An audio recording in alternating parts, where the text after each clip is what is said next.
Welcome, everybody, to episode 13 of the Camarilla Cafe. It's me right now, your host, Lou LaRocco, along with Chris Bonica, the courageous co-host. How you doing tonight, Chris?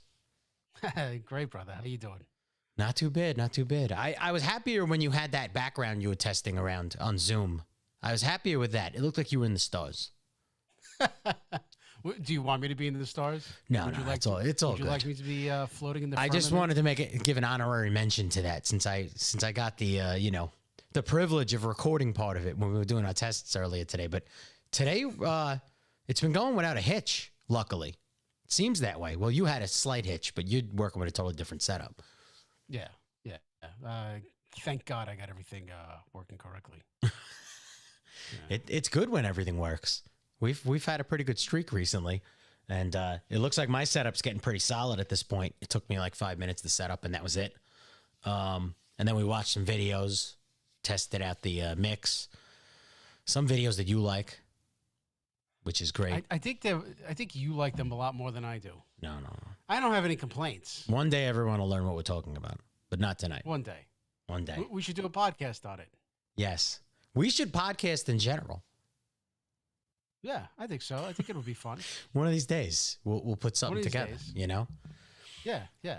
So I want to say ahead of time right now. So we've done a bunch of episodes, basically on polytheism, on paganism, right? I think it's really important to go over that topic because I feel like it really sets up a few things we're going to be talking about very soon, probably the next episode. So before any of the listeners really get bored by this topic, which today isn't only going to be about that, but, I think it's really important for where we're headed, right? Should I say where we're headed so that people start understanding where the story arc is here? I mean, I don't see why not. I feel that maybe if you do, then people might start researching on their own. I don't know if that's a good or a bad thing. Okay. Well, we're headed into a topic that is very, very, very big with conspiracy theorists around the world, and a very major, well, I don't even know if I'd call it conspiracy theory anymore because there's tons of verifiable truth behind it, but we are about to hit a major topic and a piece of history practically. But we have to lead into it correctly because 90% of the times I've always heard people say, well, why would that happen? Why would those people form this? Why does that exist? Why would they have to do that, right? So these are all a precursor to why. And history, one thing you have to understand is, and it's always true, history will always repeat itself. It's just, it's a fact of life and nature. History repeats itself. So keep that in mind. So one thing that we kind of went upon recently, or last episode, I should say, is we got into a short conversation about the new Pope, which, to be honest, I don't even know that much about the guy. I've seen a couple of threads about him on the internet, but so I don't know. I didn't know if this stuff was verifiable or not. So me and Chris did a little digging here. Let's go to the news. Let's start this out. So I believe that this is the current Pope, correct? Pope Francis. Yes. Right. 2013, does it say he's? Yes. And he was born December 17th, 1936. He's the head of the Catholic Church and sovereign of the Vatican City State since 2013. So he is the first Pope. Yep, this is him. He's the first Pope to be the member of the Society of Jesus. The first from the Americas. So wait, so he's American? He's from South America. Okay. I don't know if it's okay. It's I don't know if it's Venezuela or he's South American. That's for sure. Oh, okay. It actually is coming up in the next paragraph. So he's the first from the Southern Hemisphere, the first Pope from outside Europe since Gregory III, a Syrian who reigned in the 8th century. So he was born in Buenos Aires, Argentina. Bergoglio? Is that how you would say that? Jorge Mario Bergoglio? Sure. So he worked I can't read it. It's too small. He worked for a time as a bouncer and a janitor as a young man before training to be a chemist and working as a technician in a food science laboratory. Let's see, after recovering from a serious illness, he was inspired to join the Society of Jesus, the Jesuits, in 1958. So that's odd. So he was inspired to join the Society of Jesus, the Jesuits, and he was ordained a Catholic priest in 1969. Is Jesuit considered Catholic?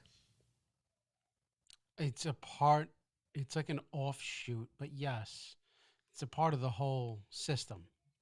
They're actually, so their numbers now are less than half of what they were when he became a Jesuit. So I think when he became a Jesuit, there was something like 38,000, 36,000 of them worldwide. Now there is something like 15,000 and change. But they're a group that has infiltrated. I don't want to say it. Well, yeah, they've infiltrated pretty much almost every country in the world. Right. And you know, they're pretty global. So it's so they're pretty interesting. I see a few things here as well, because I know that he got a lot of flack for a few things. It says that Francis maintains the traditional views of the church regarding abortion, clerical celibacy, and the ordination of women, but has initiated dialogue on the possibility of deaconesses? I don't even know what that is. And has made women full members of, dicasteries in the Roman Curia. So that means that he's females can become deacons, correct? Or he's initiated the dialogue on the possibility of it. Right. He maintains that the church should be more open and welcoming for members of the LGBT community. That's not exactly traditional. I don't disagree, but it's not exactly traditional Catholicism. Francis is an outspoken critic of unbridled capitalism and free market economics, consumerism, and overdevelopment, and advocates taking action on climate change. What a shock. A focus of his papacy with the promulgation of Laudito Se. In international diplomacy, he helped to restore full diplomatic relations between the United States and Cuba and supported the cause of refugees during the European and Central American migrant crises. Since 2018, he has been an opponent of popularism. He has faced criticism from theological conservatives on many questions, including his promotion of Euchaminism. I'm going to have to look that up. As well as admitting civilly divorced and remarried Catholics to communion with the publication of Amoris Laetitia. I think that's how you say it. Okay. So he did. So it says that he's traditional. It says that he maintains traditional views. But yet it looks as though he's changing a lot of things here. A few. Open. Yeah. Mm-hmm. There's definitely a few things like the inviting the LGBTQAI group, because they've always been looked down upon in the Catholic religion. I think even in I don't know about the Jewish religion, but even in the basically most of the major religions. But he's been one of the only popes, in my knowledge, that has been inviting, which is a big thing, very big thing. I would imagine it is. I've never heard a pope really talking about climate change. No, not at all. And he's definitely, I would say it looks as though he's advocating for a lot of democratic talking points. Yes. It looks like it's hitting absolutely everything that they agree with. Let me come back over here. I wanted to clear something up very quickly because I did not understand this terminology. So let's see. So Euchaminism, whatever that is, also spelled Oacumenism.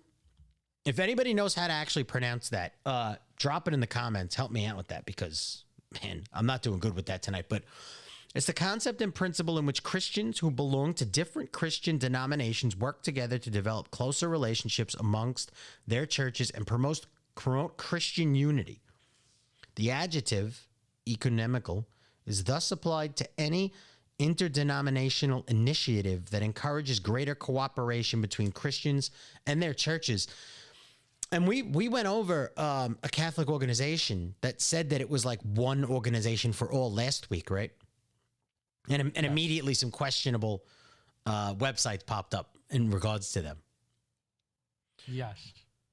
Okay, so what he's going to do is he's going to pull everybody together. The fact that all Christians belong to mainstream Christian denominations, profess faith in Jesus, and receive baptism according to the Trinitarian formula is seen as being a basis for ecumenism and its goal of Christian unity. Ecumenists cite John 17:20-23 as the biblical grounds of striving for church unity, in which Jesus prays that Christians may all be one in order that the world may know and believe the gospel message. So let me flip back here for a moment. There was also something that I'm going to have to look up really quickly. They've created, from what I understand, like a religious UN of sorts. Let's see.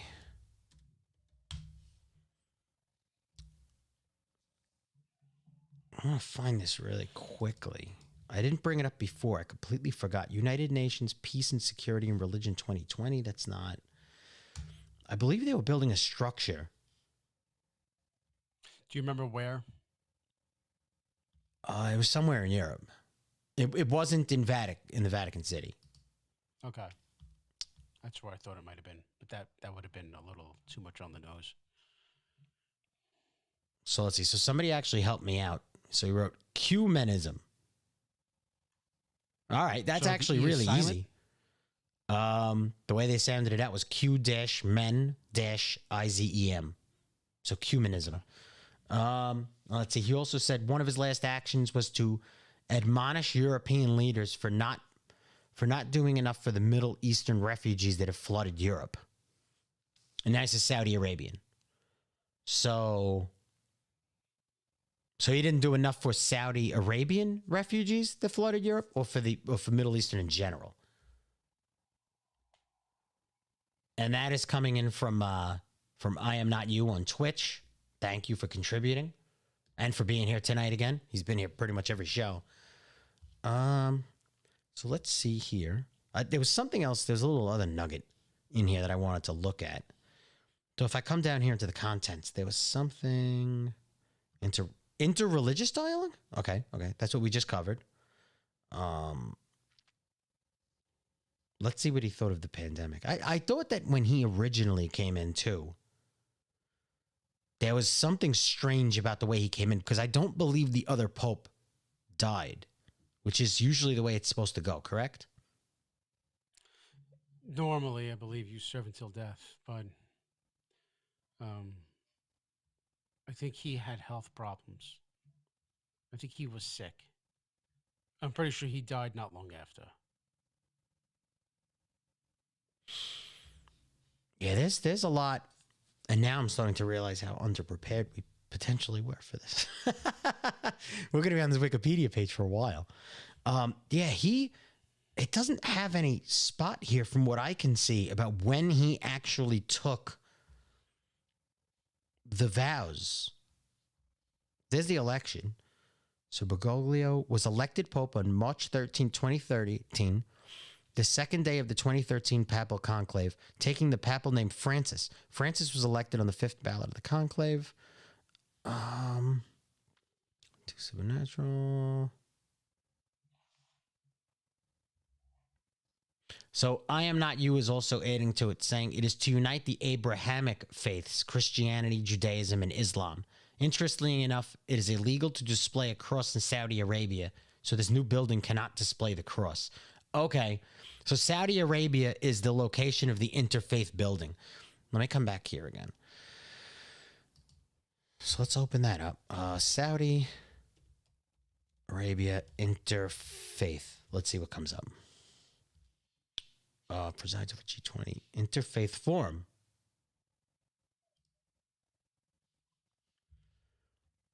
Okay, so it's specifically in Dubai, it seems. It's presiding over the virtual global interfaith forum that began on Tuesday with participation with Muslim clerics, Jewish rabbis, Christian priests, and other religious figures. The kingdom is hosting the event, the online event, as part of its presidency this year of the group of 20 leading rich and developed nations. So Saudi Arabia has embarked more assertively in recent years on an outreach to Jewish and Christian groups. Some of those efforts have coincided with a broader alignment of interest and emerging ties between the Gulf Arab states and Israel, which share a common foe in Iran.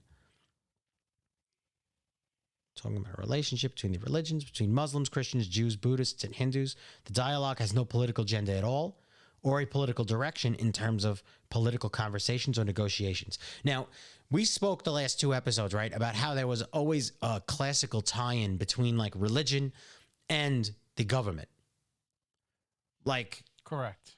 historically, somebody might be able to argue now that we're attempting to separate church and state.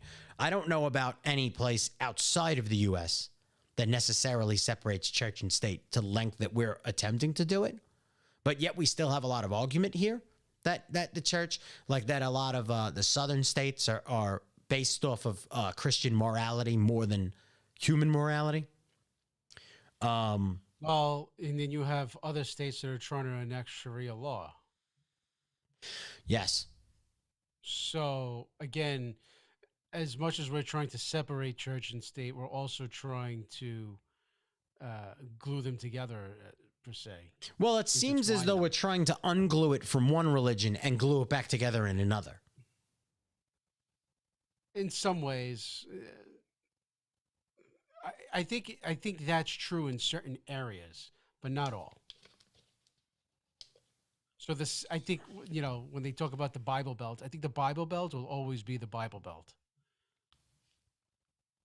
You know, just like upstate New York was, considered the Borscht Belt. You know, unfortunately, I think that has come to an end. But the Bible Belt will always be there. The Borscht Belt, is that like Polish?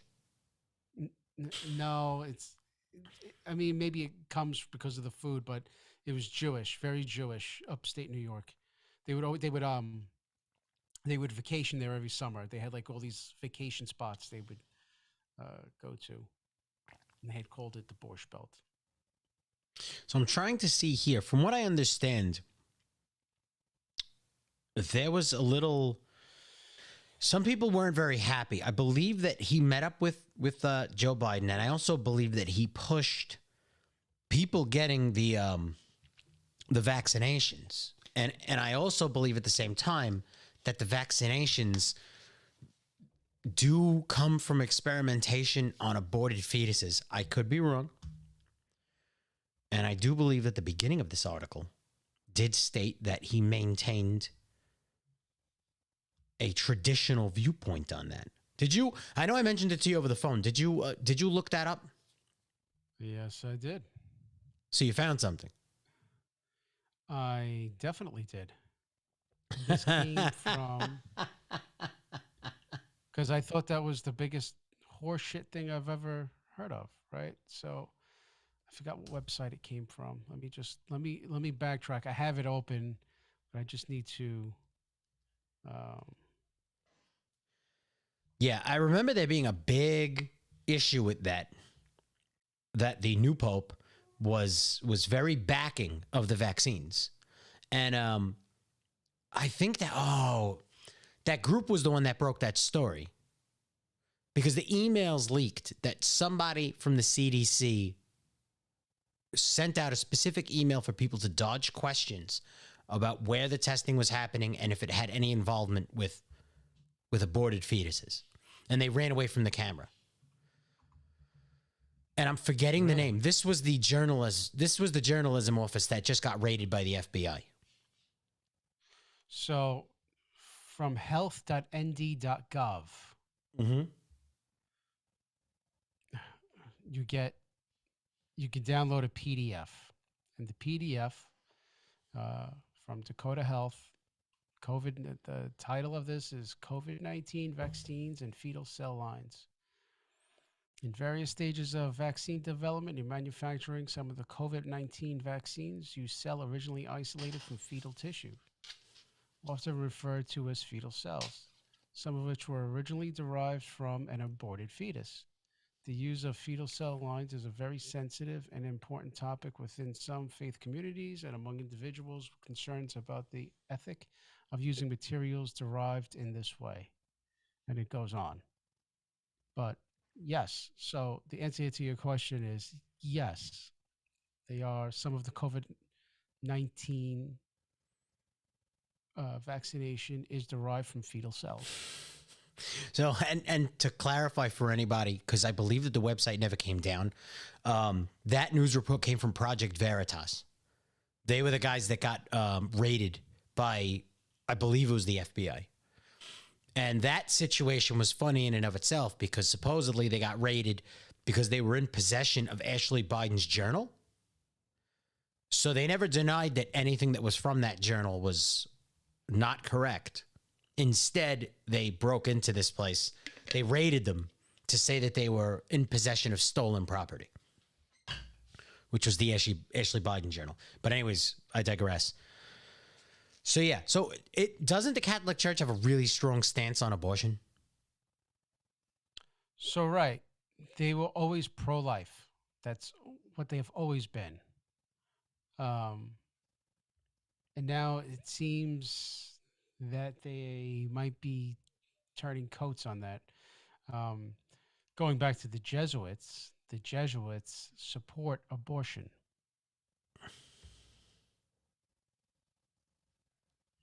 Okay, we haven't even gotten that far yet. So we're getting there. We're getting there. I wanted to do a quick search on his actual stance on abortion because it says in Wikipedia he's got a traditional view.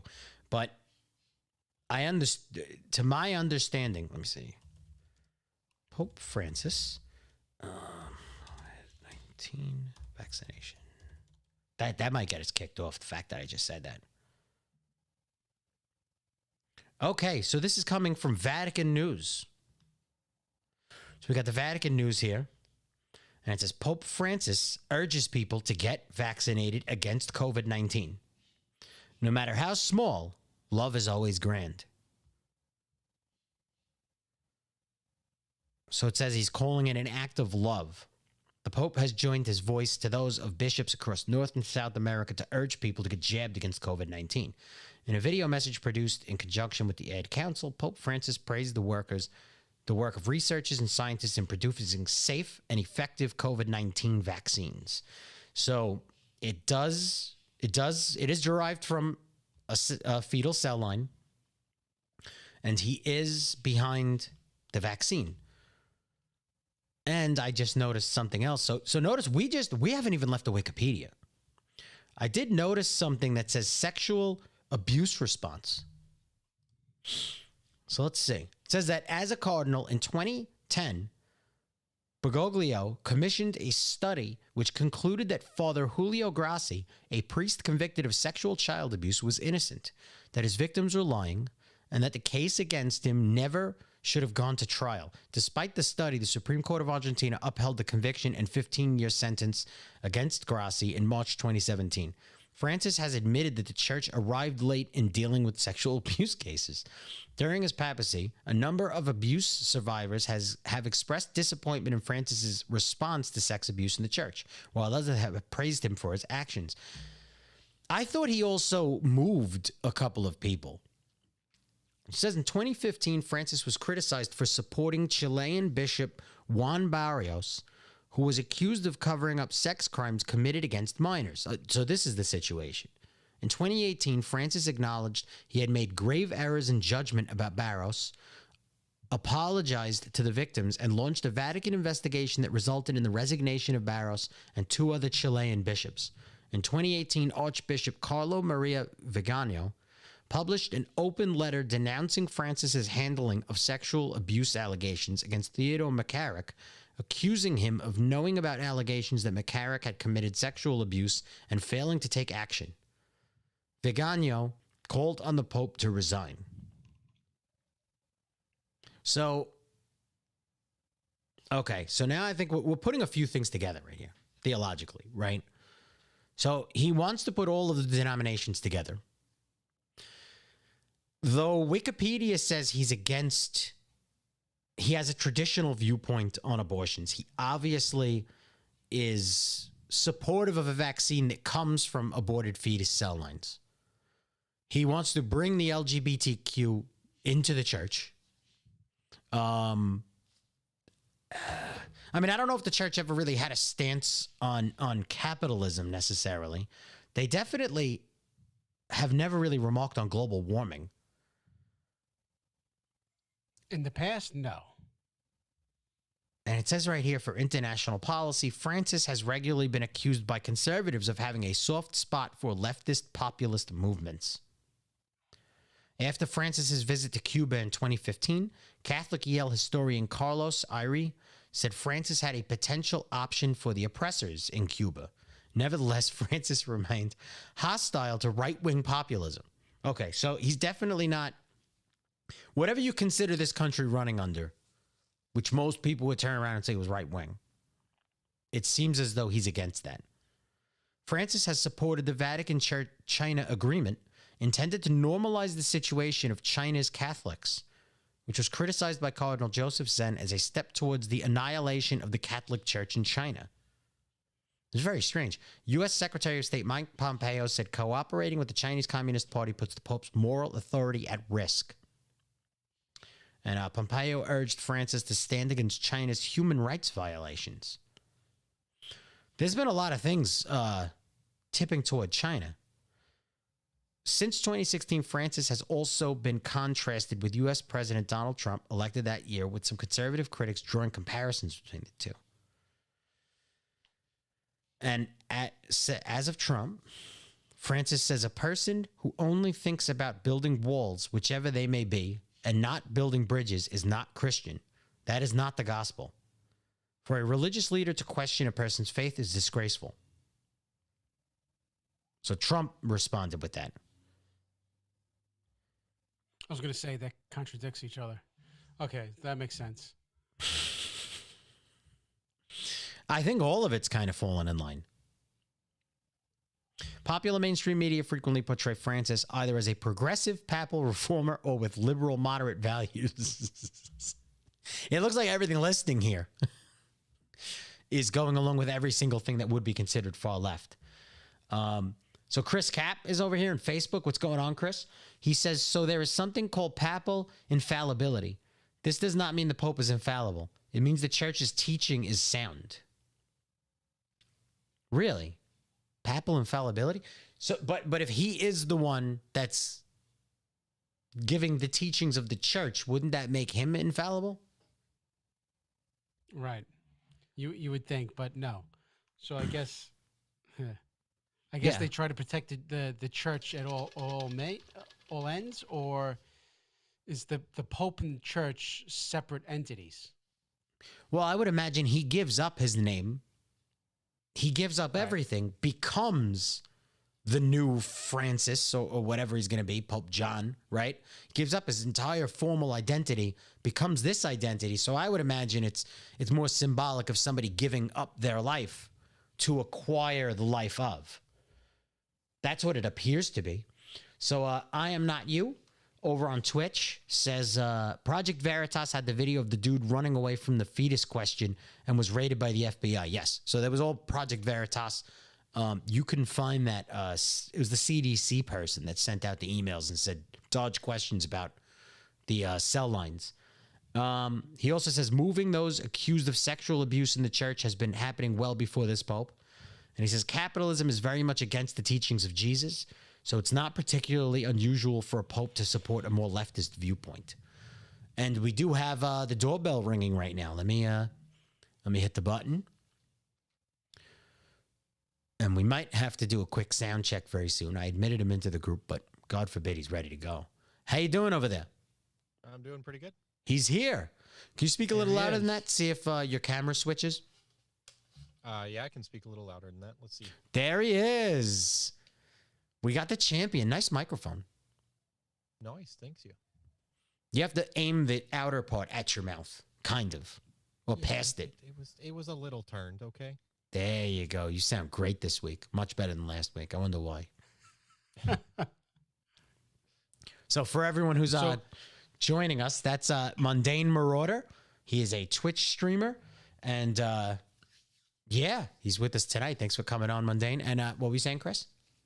I was going to say, now we're all on Hiles. Yes, every one of us. But you know what? I'm not going to bother saying it because we're not endorsed yet. But if anyone from Heil watches this, I'm welcome to a phone call. Shoot me an email. Let's talk. So yeah, have you listened to anything yet, Mundane? Like the last maybe 30 seconds, I just got home. Okay. We're talking right now about Pope Francis and his specific viewpoints on things because we kind of hit on him briefly last week. He's the first Jesuit Pope. We haven't even gotten into the Jesuits yet. We're still just talking about the Pope. Just going down his Wikipedia seems to be a nice rabbit hole of just questionable things. The good old Wikipedia resume. And we also ran over, I'm not sure if you're aware of the Project Veritas. So they sent a reporter to somebody who worked for the CDC and was asking questions about whether they were using fetal cell lines for the vaccines because there was an email leak. And that was the person who sent an email out telling everybody dodge questions having anything to do with aborted fetuses and vaccines. So they went to question because we found out that fetal tissue is being used for the production of the vaccines. And now that came up because a pope is generally against abortion practices, but yet he stands for the vaccine. He says that it's a matter of love. I believe that was the term used. Let me see here. I'm going to go through. Yeah, he says it's an act of love to get a vaccine. Helping others do the same, he said, is also an act of love. Love for oneself, love for our families and friends, and love for all peoples. Love is also social and political. He also noted that social and political love is built up through small individual gestures capable of transforming and improving societies. So get the fucking jab. He didn't say that last part. He should have. That would have been so much better. Yeah, so he said, from North to South America, we support vaccinations for all. They are the key to a path of personal and universal healing. That is straight from the Pope. So, okay. Do you guys want to move on? Do you have anything to add? No, I think it's go time. Okay, so let's see. And Chris Cap on Facebook says, I wish I had a mic. You know, you could call in whenever you like. We could have you on, man. You just have to shoot me a message. We can work something out. So he asks 3. How many jabs? 4? Dude, every extra one you take is just more love. Okay? That means you love oneself more and you love other self more. I believe Aleister Crowley used to use the term oneself a lot. So it's kind of funny. It's also a lot more fetal cells you're getting. Killing babies. I hear there's nothing better from high society. Right. So let's see. I'm going to bring up something right now. So you had sent me a whole bunch of links. So let's see here. We're gonna start with the Wikipedia. So he's the first pope that comes from the Society of Jesus. So the Society of Jesus is a religious order of the Catholic Church headquartered in Rome. Okay. It was founded by Ignatius of Loyola and 6 companions with the approval of Pope Paul III in 1540. The society is engaged in evangelization and an apostolic ministry in 112 nations. Jesuits work in education, that's nice, research, and cultural pursuits. Jesuits also give retreats, minister in hospitals and parishes, sponsor direct social ministries, and promote euchemical dialogue. So let's see. It is consecrated under the patronage of Madonna de Estrada, a title of the Blessed Virgin Mary, and it is led by a supreme general. So wait. So it's consecrated under the patronage. Patron saint. Saint who was Catholic, Anglicanism, or Eastern. It's regarded as the heavenly advocate of a nation, place, craft, activity. So I'm just wondering whether so it's called the Society of Jesus, but it's based under the patronage. What does that mean? So it says consecration. What? So, right. So like yes, the Society of Jesus, I guess because of Mother Mary, Mary was the mother, she's regarded as like probably the highest figure, even maybe higher than Jesus himself. Yeah, so she's big, but before you had mentioned, all right, maybe we'll get to that later. Big Mary. Big Mary. So even though they call themselves the Society of Jesus, one could look at this as kind of like a matriarchy. Yes. It's not a patriarchy. I don't believe like so. Normal church, if we were to kind of assume like a comparison, the normal church would be seen as a patriarchy because you're under the teachings of Jesus and you're trying to, follow the rules of God, which we're assuming, or at least they usually talk about in the male tense. This church is consecrated towards the matriarchy. So it says consecration is the solemn dedication to a special purpose or service. The word consecration literally means association with the sacred. Persons, places, or things can be consecrated, and the term is used in various ways by different groups. So it's under the consecration of the patronage of the Madonna. So, yeah, and it is led by a superior general. This doesn't look very Catholic. The Superior General of the Society of Jesus is the official title of the leader of the Society of Jesus, the Roman Catholic religious order, which is also known as the Jesuits. It's very militant. You'll see. With the way that they have, right? So they have the general, and then they have under him there'll be other leaders, and then under them there'll be more leaders. So it's set up almost like an army. Okay, well, it also did say that they're very evangelistic. And the next paragraph actually says members of the Society of Jesus are expected to accept orders to go anywhere in the world where they might be required to live in extreme conditions. This was so because Ignatius, its leading founder, was a nobleman who had a military background. Accordingly, the opening lines of the founding document declared that the society was founded for whoever desires to serve as a soldier of God, to strive especially for the defense and propagation of the faith, for the progress of souls in Christian life and doctrine. Jesuits are thus sometimes referred to colloquially, why am I getting hit with so many fucking big words today, as God's soldiers, God's Marines, or the company. The society participated in the Counter-Reformation and later in the implementation of the Second Vatican Council. So that's interesting. Right. So if you are part of the Jesuits, you could literally get sent anywhere in the world to be an evangelist. Correct. That's interesting. It says that they go, quote unquote, God willing, because it's their duty. That's nice. They threw that in there. Isn't that? So let's see. We got a bunch of different things here. I think it's just telling us the order by which they were founded in different countries. Because I've heard the term Jesuits thrown around on message boards for quite a while. Suppression and restoration. But what I'm doing right now is I want to kind of filter through to some extent. I know I'm not reading it heavily, but I want to filter through some of like the official information first, just to see on the surface what we claim we know. So, political intrigue. All right, here's some controversies.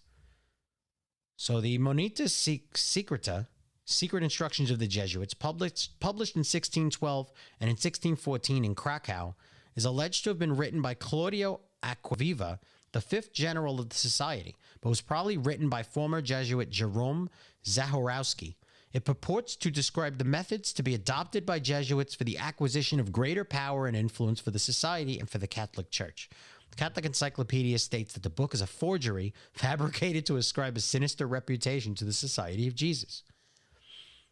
Here's a political intrigue. They did get banished from I believe it was it France?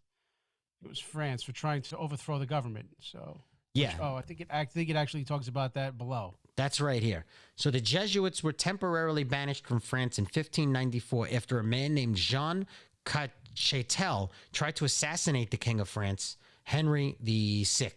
I think that's 6. No, that's 4. That's 4? 1V? So 6 would be VI. Okay. Yes. Under questioning, Chael revealed that he had been educated by the Jesuits of the Collège de Clermont. The Jesuits were accused of inspiring Chatel's attack.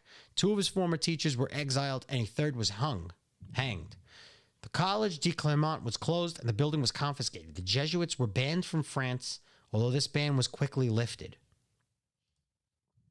Here we have in England, Henry Garnet, one of the leading English Jesuits, was hung for misprision of treason because of his knowledge of the gunpowder plot in 1605.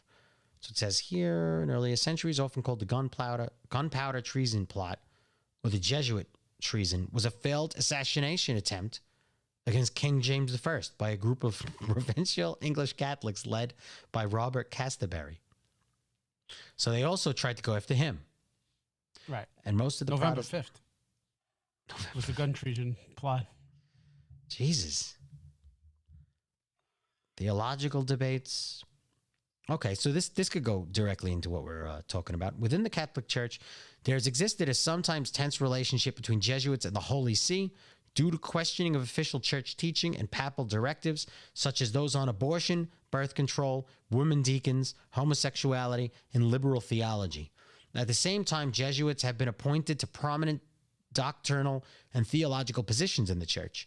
Under Pope Benedict, I don't know what the hell number that is, Archbishop Luis Ladaria Ferrar was the secretary of the Congregation for the Doctrine of the Faith, which is now under Pope Francis, the prefect of this congregation.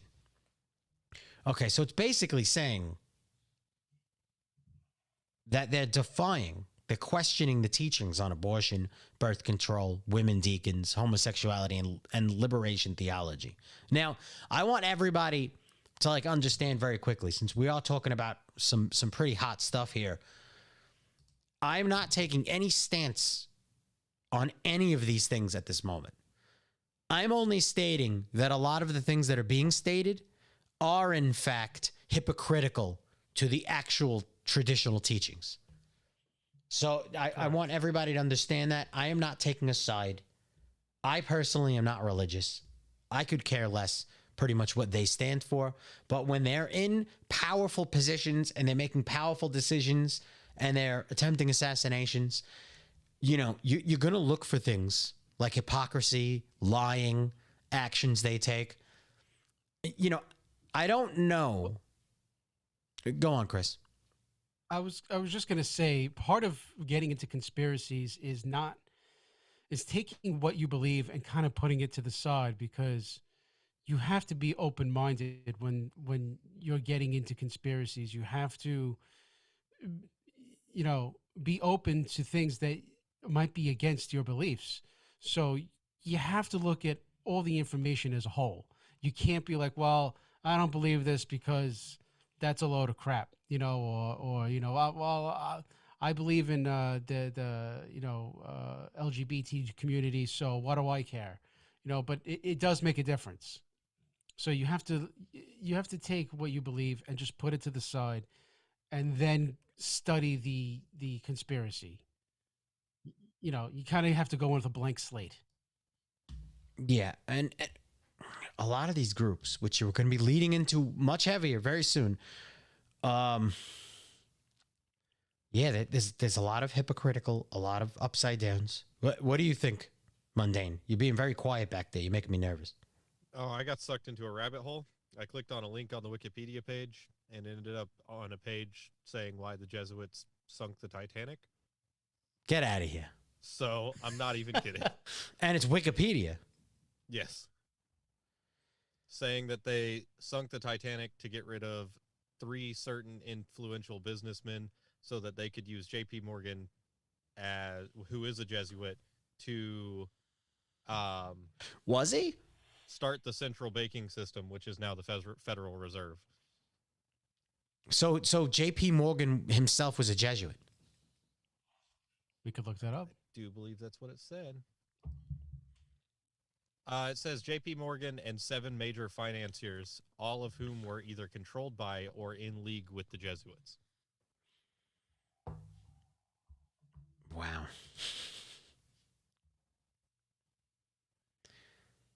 So I see something. I just looked up, was J.P. Morgan a Jesuit? And the first thing that comes up, it's not Wikipedia, but it says the Jesuit sinking of the Titanic to create the Federal Reserve Bank. Really? Yeah. So This is not basically, the Wikipedia. Federal Reserve, what it's claiming is the Federal Reserve was the product of the Jesuits. And the sinking Yes, of the Titanic. But Right, one they led to sunk the other. Titanic to get a separate result. Right. Because I've heard about so one, I heard that it wasn't the actual Titanic that sunk; it was a sister ship. That the Titanic actually wasn't sunk, and they took a bad ship on purpose because it was Well, supposed to be intentional. And don't I've know if heard that's J.P. Morgan involved in it. So there was 3 ships built that all, it was the Titanic and 2 other ships that were all sister ships. They all looked alike. I think one remained up in, one actually lasted a lot longer than the other 2. I think the Titanic's, obviously we know the maiden voyage it sunk. And then the other one sunk not that long after. And then I think one remained for quite a while. There was 3 of them. It wasn't like they only built one. There was 3. Oh, wow. Well, I just found something right here on the Jesuits. If you guys want to send me anything to present on here, by all means. And that's open as well to anyone viewing us on Twitch, anyone viewing us on Facebook. Chris, if you want to jump in, send me some links. I'll bring them up if they're suitable. I'm definitely going to look at it first. Make sure you're not, what's the term? You're not going to troll us.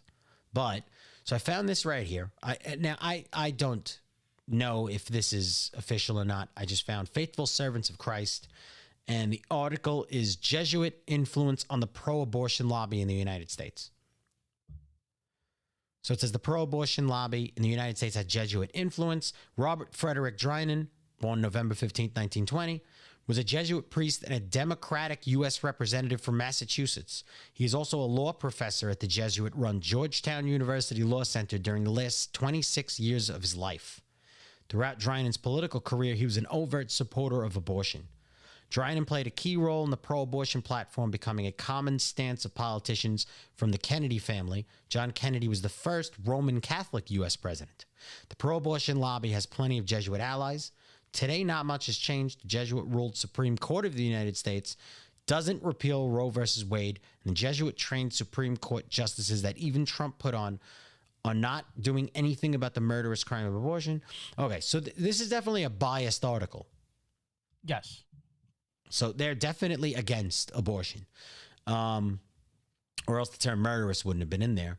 But it's claiming that, so the Jesuit-run Georgetown University. Now, there were a few people I think you'd mentioned earlier, Chris, that actually came out of Georgetown? Yes. So I do have a lot of things open here. That was one of the articles I had open. The one thing I did like about that article is that it had sources. So it might not have been full of shit. It might not have been full of shit. Well, again, you have to take everything you read. Like a lot of the things when I was doing research for this, there was a lot of things just being said, like, oh, the Jesuits did this, oh, they did that. Right. But there wasn't any source material. They didn't have, they were just making statements. I can make a statement about it. I could do CNN and just make statements out about anything and then just call it news. But that doesn't make it news. Are you So, saying that CNN just says anything? dude? I mean, seriously. Somebody's definitely writing it. I wouldn't say anything. It's usually the opposite stance of the reality. Okay, so someone with a creative mind is writing it, and some asshole on TV is spitting it out. But there's no fact behind I'm trying it. to play devil's advocate here. Yeah, They're go ahead, definitely keep on playing writing devil's something. advocate. Do you have an update on that rabbit hole, Mundane? I looked into it a little bit more. I did find the sister ships of the Titanic. It's the Olympic and Britannic. Yes. The Olympic made her maiden voyage in 1911 and remained in service for a further 24 years, but the Britannic did sink. Okay. So is it claiming both the Titanic and the Britannic sank? Yeah, so like it says, Britannic, like Titanic, was destined for a short life. Less than a year after her maiden voyage in 1915, Britannic sank after striking a mine during the First World War. A mine in the water? Yeah. Yeah. So I wasn't far off. What? My knowledge of the Do we have floatable mines? Yeah. yeah, they've been around for eons. So like a big metal ball with spikes, and you run into it and it go boom. Really? Just like the video games and movies. We have those. Why was I not aware of those? So my stepdad, his father was on a ship, and they hit a mine, and he went over. He was gonna, funny enough, he was gonna be a pitcher for the Pittsburgh. Unfortunately, after he fell into the water, his left leg, I think, was shorter than his right leg. He was the ship blew up. He was thrown from it. Whatever. At least he survived. But yeah, they do exist. Want to know That why is you a didn't thing. know about it, LaRocco? Because, unfortunately, a well-regulated militia in the United States isn't allowed to have mines. Really? Not allowed. How can we have the right to have a militia to defend ourselves from a tyrannical government and not be allowed to have the same weaponry as that government? Not allowed to have any floating bombs, sorry. So the government that we're allowed to defend ourselves from that might be tyrannical writes laws that don't allow us to have things to fight against them in the Well, case if that you they're wanna- tyrannical. If you want to better defend yourself from the government, stay inland. If you're not near Oh, the water, yeah. they can't get you. Well, I mean, I'm playing devil's advocate here. That just sounds a little dumb to me. Like, I still maintain the stance that I mentioned on one of the podcasts is that to me, the Second Amendment, if we're supposed to be able to defend ourselves in the case that they're tyrannical, we should have access to exactly what they have access to. Now, obviously, that is way past reality, and there's no way that's ever going to happen.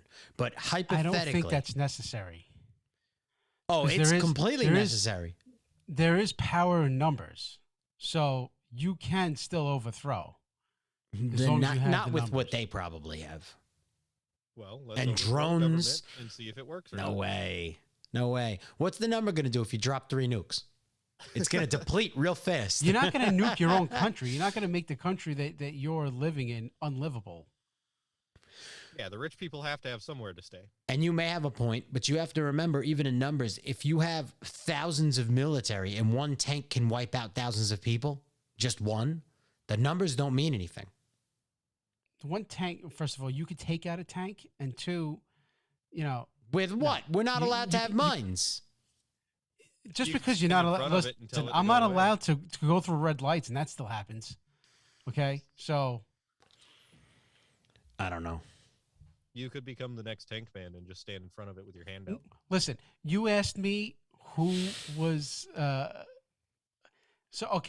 So under Jesuit influence, you have Fauci, Cuomo, Gavin Newsom, Donald Trump, and Robert Redfield, who is the head of the CDC. Now, they all went to Jesuit schools, but that doesn't mean. So I know somebody personally, very close to me, who went to a Jesuit school. Doesn't mean they have Jesuit influence. So, I kind of might want to take that with a grain of salt.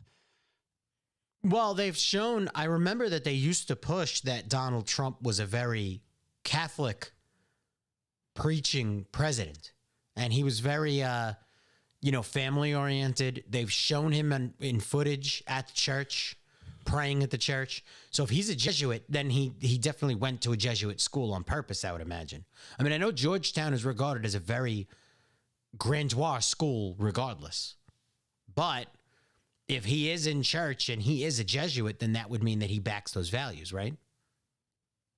You would think so. I mean, if he is a Jesuit, he should be backing those values. So, and amongst a couple of obnoxious things on Twitch, I Am Not You also mentioned that a militia can't have bioweapons either. So we can't use bioweapons against a tyrannical government. That's nice. And the government should not have bioweapons either. Yeah, that goes both ways. But the problem is they're watching us and we're not watching them. They can squash down on us with local law enforcement. We can't squash on them. We can write laws and we have oversight on ourselves. They don't have oversight. So if the government becomes tyrannical, so if we're getting... At what point do we declare that they are tyrannical? Like, when do we know, period? Who makes the announcement? Does an alarm go off? When they start acting like they are now. I think the problem is that they have half the country brainwashed.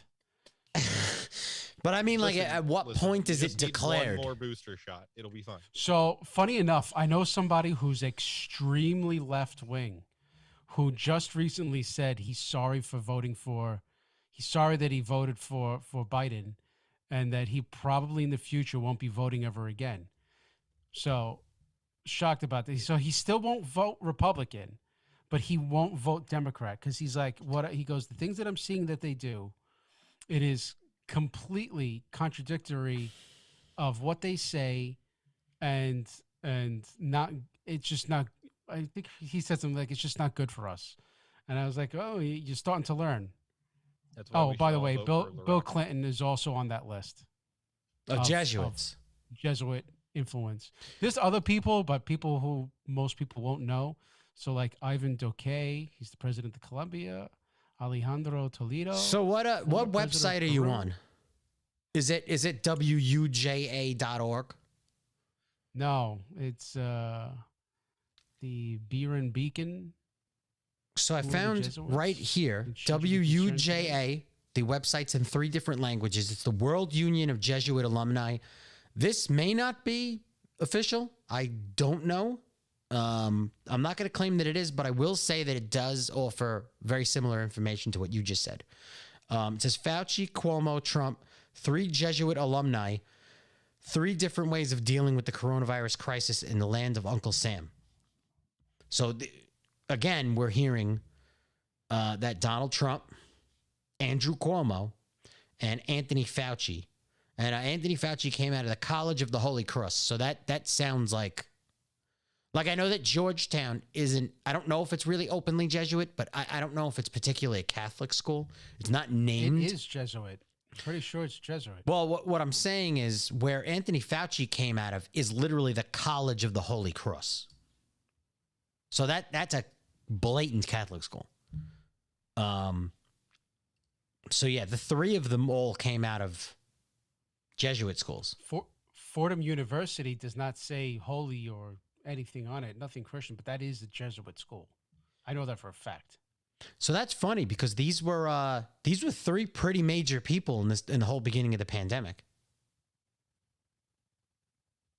Like, you know how they questioned, should be gone. You know how they questioned really badly also with why Trump never fired Fauci? And everything was really questionable in the beginning as well. So let's see. And we also have, so I Am Not You also says, but they do have bioweapons regardless of what the Geneva Convention says, just like they're not supposed to have weather modification. Yet HARP exists. Yes, Georgetown is openly Jesuit, and same as Fordham and UPenn. And you mentioned UPenn earlier today, right? University of Pennsylvania. Yes. Right, but that goes, what he said goes again. It goes along with what I said. Just because they're not supposed to have them doesn't mean we can't have them. Like, you can still have a mind, just, You can turn an AR into an automatic AR, which you're not supposed to have, right? You still do it. Well, I mean, now you're discussing free will against law. Of course, we can go out and commit the crime, whether we get caught or not is another story. But it is illegal. They made bump stocks illegal, and the conversion of an AR-15 into a machine gun, a fully automatic. Let me use official terms. So we theoretically, yes, if nobody's looking, we could do anything we want. So we can modify it, but we can get arrested for that. We have to be careful. So we don't exactly. Same argument as land of the free. We're not exactly free. Well, we can't arrest the government, but if you do make it public knowledge, the Geneva Convention can come down on the U.S. If they have, let's say you do find a stockpile of some kind of weaponry that they're not supposed to have, you can say, hey, look, not supposed to have that. So now, post it on Instagram. We have another article here that we'll briefly go over, because I think it's almost time to skip to the next one, unless we have some more relevant information. But I think we have enough seeds to revisit the whole Jesuit thing at some point. So another link that Chris had sent over. So it's the Jesuit-created Freemasonic frauds of religion. So it seems as though there's a link with Freemasonry, which I believe if the Jesuits popped up around the 1500s, then the Freemasons far outdate them, right? I mean, the Freemasons were one of the first kind of organizations to pop up, questionable organizations. Since I've been at this for over a year now, and that time the number of connections I've made that have proven to be worthwhile are so small as to be negligible. Allies have turned out to be enemies, and enemies have turned out to have some darn smart things to say. All right, so this is obviously an opinion piece. Yeah, he goes on to say some things that just are full of shit. But some of the I did find connections in here, although unfortunately I didn't highlight them. Yeah, it is an opinion piece. He did make the connections to certain symbols, like an obelisk, right? Okay, whatever. And the president's going to those leaders going to certain schools, but yeah, I would have to really pick apart this. What you doing back there, Mundane? I started reading an article about Jesuits in time of pandemic, looking at what the Jesuits are doing now compared to a disease that happened in Milan a long time ago. And apparently the Jesuits got in a battle with another church group back then because they found that they were taking in plague victims saying they were caring for them, but they were using them as sacramental objects because if they're going to die from the plague anyways, they were going to sacrifice them to seek health in the rest of the community. So wait, so where did you find this? That was, I can't remember the website. Hold on. So you're saying that there is a link that from the Jesuits to human sacrifice? Yes. No way. It was more of an opinion piece because it was looking at what they did, and it showed that anybody who had the plague at the time, but everybody in the Jesuits were sequestered. They took anybody that was of high intelligence and put them on their own. And then they sent out the lower people of the Jesuits to care for the plague victims. But the plague victims were only to be spoken to. They couldn't give them communion, couldn't give them aid, couldn't give them water, nothing. So, and go on. Then once the plague victim passed away, they were placed on an altar and basically used as like, here's your sacrifice. Okay. So we also have here, I Am Not You has also said, incorrect, the Jesuits are rumored to be the direct descendant organization of the Knights Templar. And then he says, incorrect in regards to Freemasonry being older than the Jesuits. So now, in response to that, I will only state, now we're going to get into why there's a lot of conflicting information, right? I'm not going to claim that remark is incorrect. I will show the Wikipedia though. We're gonna go by the official information, which for some strange reason, the last few years, it doesn't seem like official information coincides with reality at any point. But this states that the Society of Jesus is a religious order of the Catholic Church headquartered in Rome. It was founded by Ignatius of Loyola and the six companions with the approval of Pope Paul III in 1540. So now, I'm not saying that that information is incorrect that you gave. I'm saying, and exactly, I am not you live in real time just wrote in Twitch, Wikipedia is not official, which yes, that is a good statement. Where could we find the official statement? Does the Society of Jesus themselves have a website? I'm sure they do. But I would also be sure that Wikipedia would be changed if the other information were available.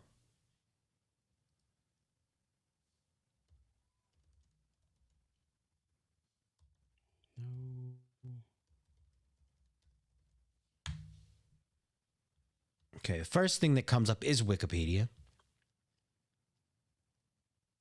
Jesuits.org. I don't know if that's their official site. Britannica. What would be considered official? Would the Britannica be considered more official than Wikipedia? Because Wikipedia is a website that people donate information to, right? So, right. It can't, I think Wikipedia can be edited by anybody. I don't know if there's anybody actually checking the text in it. Well, I also found Jesuits Global. Let's come over.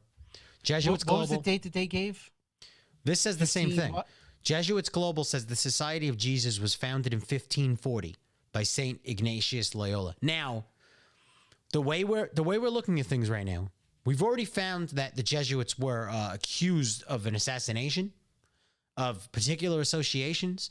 A lot of powerful people that seem to have been at odds may not have coincidentally been at odds. They may have been part of the same group. So all of this could be a lie, because as we're going to explore in the next few episodes, a lot of these groups have existed for a long time, a lot longer than you'd like to think they were. So let's see. Okay. I am going to try. Give me one moment. I'm going to try and go to our Twitch page. I Am Not You had just put up a link. So I'm looking for. So I had found one of the other things I found said it was founded in 1534. 78 months of lurking. Hey, that's Wow, that sucked. Go on. Sorry, it said it was founded in 1534 by Loyola, a Spanish soldier, and the Jesuit order was approved by Pope Paul III in 1540. So that again goes along with Wikipedia. To the government of the church militant. Yeah, I also just found one that says the first holder of Superior General in the Society of Jesus was Ignatius of Loyola. It's giving the same information April over and 19th, over again, right? 1541, yeah. Yeah. 1541. So I saw 1540 in two different things. You said 1541 and you said 1543? No. So I said he founded it in 1534, but it was made official by the Pope in 1544.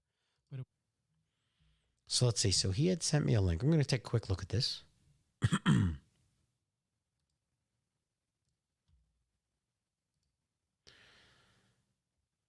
Okay, so the Truther's Journal. And this is from I Am Not You on Twitch. The Jesuits are the revived Knights Templar. See, this looks like another opinion piece. It is. The truthersjournal.home.blog. The Knights Templar were expelled from the papacy in 1312 by Pope Clement V and Philip IV of France. The few Templars who escaped went to the powerful kingdom of Aragon and became known as the Order of the Calatrava, who would later align with the Montesa. In 1934, a Spanish nobleman by the name of Ignatius Loyola would revive the Templars and call them the Society of Jesus. Loyola was a Templar and a member of a secret society called the Alumbrados. The third superior general and co-founder of the order was Francis Borgia.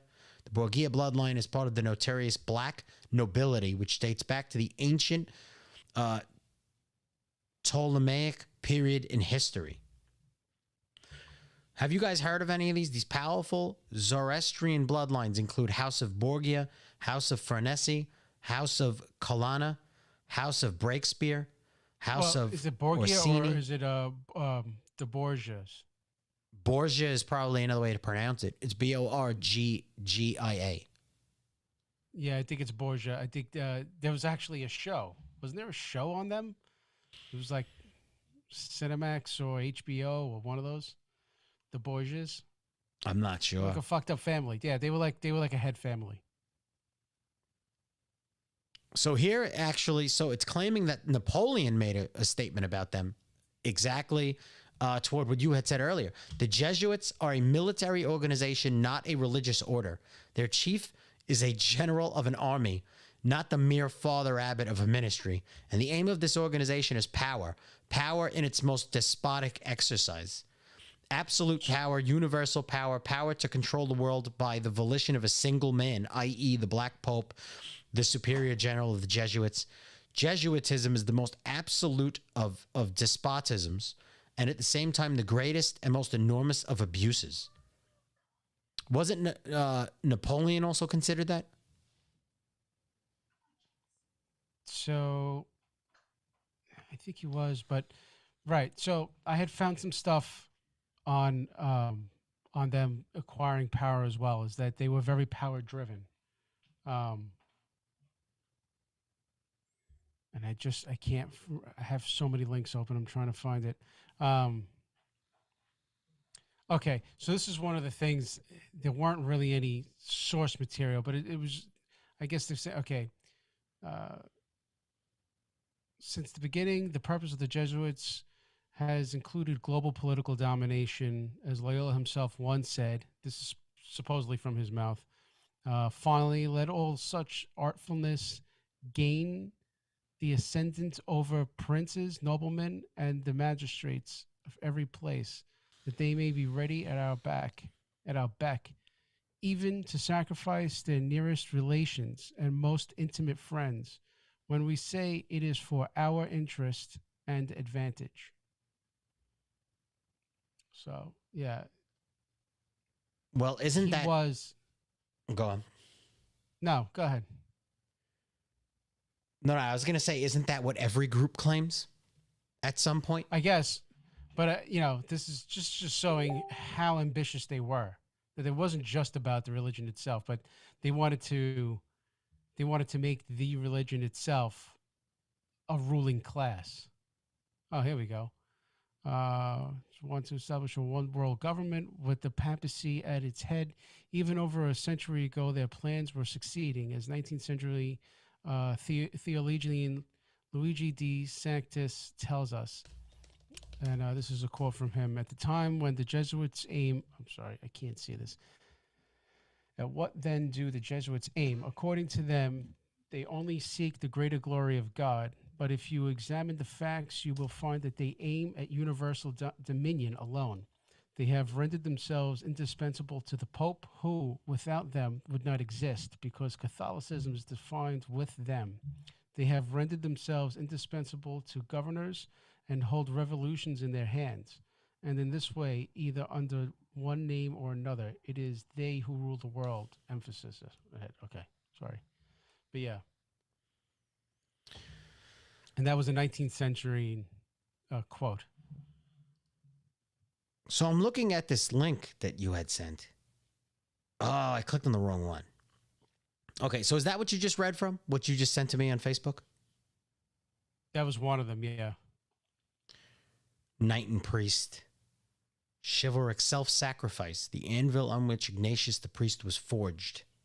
So it's funny, on that other page that I was reading, Trump's name came up right underneath again. So let's see. It says here, Mr. Trump was groomed by the Jesuits and is a high-ranking Freemason and feels he is Apollo, the Greek god incarnate complex. I haven't looked into the latter, but I'm sure they are connected to politics. They're a heathen of some sort. Well, obviously they're connected to politics. If Donald Trump is a Jesuit and the Cuomo is Jesuit and Fauci is, I think that's pretty on politics. So Mundane the Mouth, are you still alive? Yeah, I'm over here. What kind of I just rabbit hole sent are you you digging? A link to something that's interesting. You got to kind of click around on it, because it's a lot of short stuff in each link section. I sent that to the group. Oh, okay. Yeah, that's the link that me and Chris are on. The Ignatius. So also part of this, they talk about. So it talks about the Jesuits and other secret societies. Well, of course, they're all linked. Right. And I'll just go over one thing. This is another quote from, does it say who the quote is from? Doesn't say who the quote is from. So anyway, it just says, moreover, the Pope has thousands of secret agents worldwide. They include the Jesuits, the Knights of Columbus, the Knights of Malta, Opus Dei, and others. Oh, we didn't speak about Opus Dei. That's funny.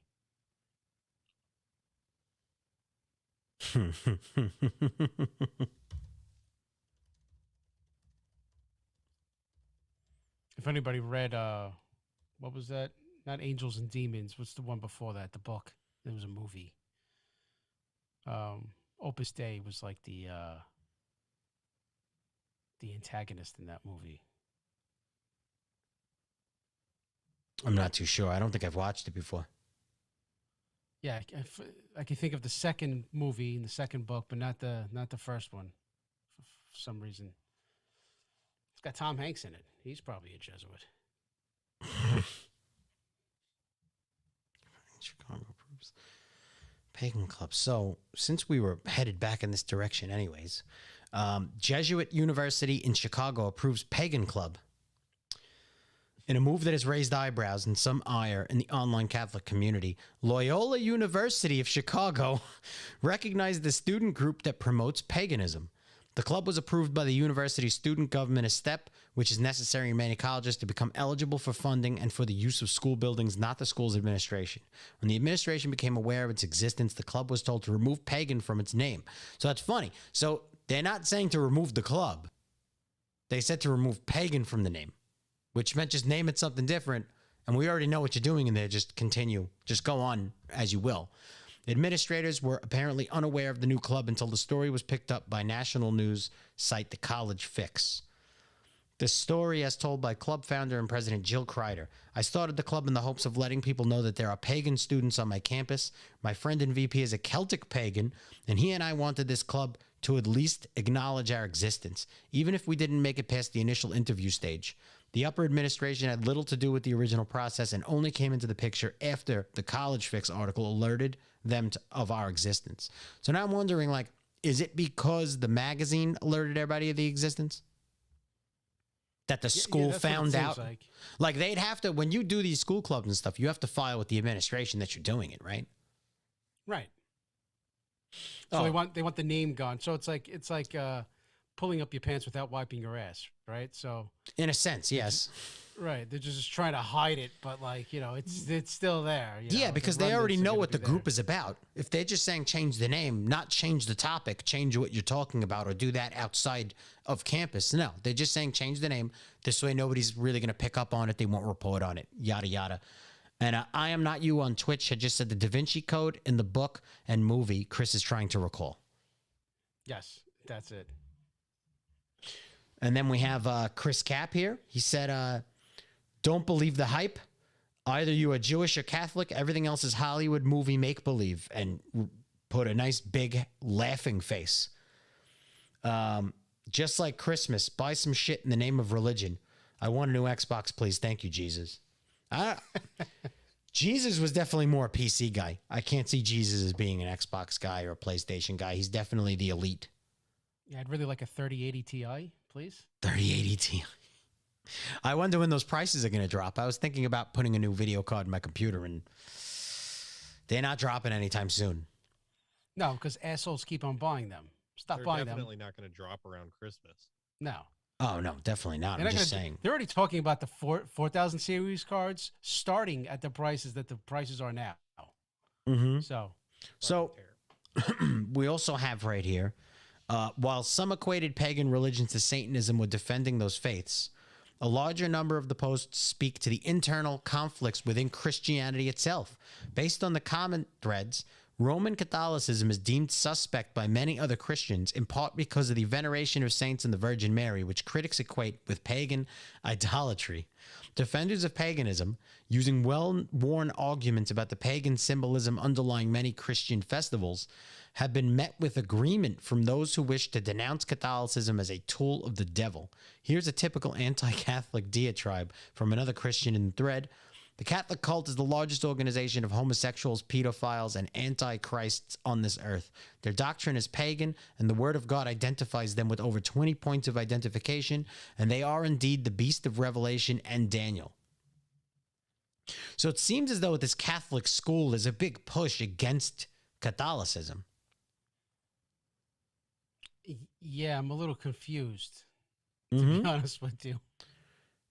In editorial on Christian blog site alitaria.org, Susan E. Wills prodded at the new name of the club, saying, "One can't help but picture a group meeting of Buddhists, Taoists, Santeras, Wiccans, and pagans all arguing over whether Wiccans should even be allowed in the club. It is not an indigenous religion at all. It was basically created in the 1950s by the self-proclaimed Druid, Gerald Gardner, an Englishman." Wills goes on to question how Wiccan theology fits into a Catholic worldview. So, all right. You know, So, somebody who would take offense to that. yeah, me too. So we're seeing a very, very big revival, a tremendous revival of a lot of pagan beliefs. Now, I don't know if a lot of these people that go online and tout that they are Wiccan, or they're looking into sorcery, or they're starting to believe in some type of pagan belief, I don't know if you can call them true pagans in the traditional sense, right? But there is a revival of this, and there's definitely been a very, very big push against Catholicism in recent years. Yeah, it almost seems like this church is trying, or this school, or whatever it is trying to make religion woke. So maybe they could get people into it. Or they're know. trying to get people that way. You Or can they look at it. themselves are pushing kids that way. Correct. I mean, you're Well, looking at a long list of Jesuit schools. You would imagine that they would better, I don't know, they would better screen the people that are coming to teach there. I mean, I don't know. It just seems like most universities or schools are very left wing to begin with. Mm-hmm. So I don't know if right, what came first, the chicken or the egg? Did did they start spreading that woke message, or are they just jumping on the bandwagon because that's the way to go? Well, They're just looking for people to fill the coffers. Well, judging upon what we read about the Pope, right? The Pope, the Jesuit teachings already believe much of what the common doctrine's becoming. So could it be that they've seen it's time to put that representative up? Because if he was Jesuit and most of the things that he believes comes from Jesuit belief, then that would say that he's not adopting to what's getting popular. He's now coming in because the things that they believe have just become popular. Does that make sense? It does make sense. So would you say that maybe the Jesuits have put this whole wokeness into fruition? Like they set the ball in motion? I partially think, and we're going to dig further into this toward the end of this episode, and definitely the next few episodes, we're going to have to dig further into this. The more we dig, the more confused you get, right? So if we turn around and we say, okay, it's the Jesuits that designed this, right? My personal belief is we're falling for exactly what they want us to fall for. So they create a picture where there's a group of people and they break everything apart in 8 different directions. And they're all doing the same thing. So now it's easy to turn around and say, okay, it's not the Jesuits, it's the Knights Templar. All right, it's not the Knights Templar because it's this group. When they're all in the same, they're all fighting for the same thing. Does this make sense? They break it up so you have to put the puzzle together. So if we say it's specifically the Jesuits, we could be very wrong. There can only be 7 of them. In a giant religion of thousands and thousands of people, it's just the heads. And now you can look over at another organization. Let's say the Freemasons, right? Nobody into conspiracies ever heard of them. The same thing. You know, the article that I had just had up, the guy had said that the Jesuits had gotten to him and he was already a high degree Freemason. There is definitely associations between these organizations. Now, whether that's intentional or not, you know, they could be splinter cells from each group fighting for power. Maybe they all originally derived from one group, became multiple, and then many are fighting within the groups and creating splinter cells, but ultimately they're all using the same maneuvers to get to the same place. I mean, that's my personal take on it. And I Am Not You just says that any popular movement of any religion is not in any way that real religion. So then again, we never had a Jesuit pope, supposedly. So it's a tough thing to analyze. So let's see. We're going to open up a link here that Dustin had sent to me. Mundane the Mouth.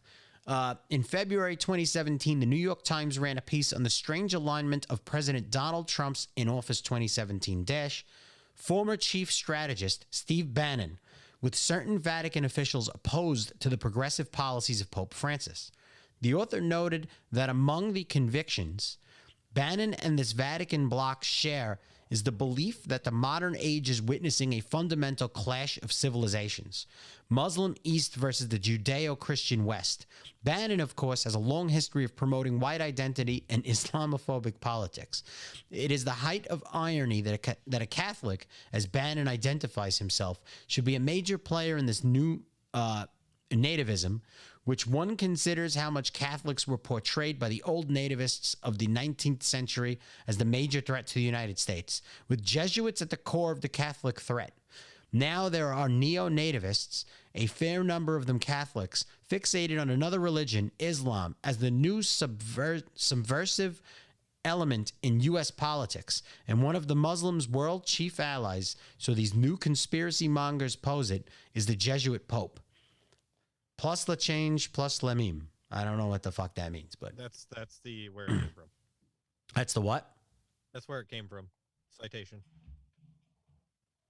So what are you thinking with a lot of this? Well, first off, I keep running into a lot of apparently Jesuit ties with Trump. Like he went to a Jesuit college business school for 2 years. He went to Fordham. Yeah, Fordham. And it's fucking confusing to follow. Then again, I mean, recent news is just, it's still obsessed with Trump, so that's why they keep on talking about him.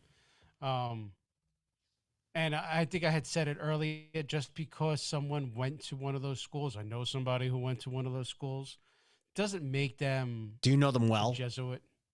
Oh, very well. Now, after all this research we've done, how well do you really believe you know them? Well, I might have to question that. Let's get him on right now. Let's interrogation live. Let's interrogate. Camarilla interrogation. It's a new series. I don't think that person would appreciate it. So, I Am Not You also says that means it's a good cop, bad cop routine designed to have a polarized population pointing their fingers in all directions and unable to identify against the common enemy, which is exactly what I was insinuating. That means the more things change, the more they stay the same. So that's as far as the plus le change, plus le meme. I guess that's in French. And he also says Trump also went to UPenn, also Jesuit college. All his kids went to Jesuit schools as well. And Chris Capp on Facebook says after 21 years, the only religion that is called out as Christianity. Makes you think. So, yeah, I think that almost everybody's in agreement for the most part. Chris, did you have anything else to add to that? No. Mundane? No, shit's confusing. You guys are fantastic. So, I know, we're great. I'm trying to be as fantastic as possible. So all right. So we've already linked this group to 2 or 3 other groups right off the bat, right?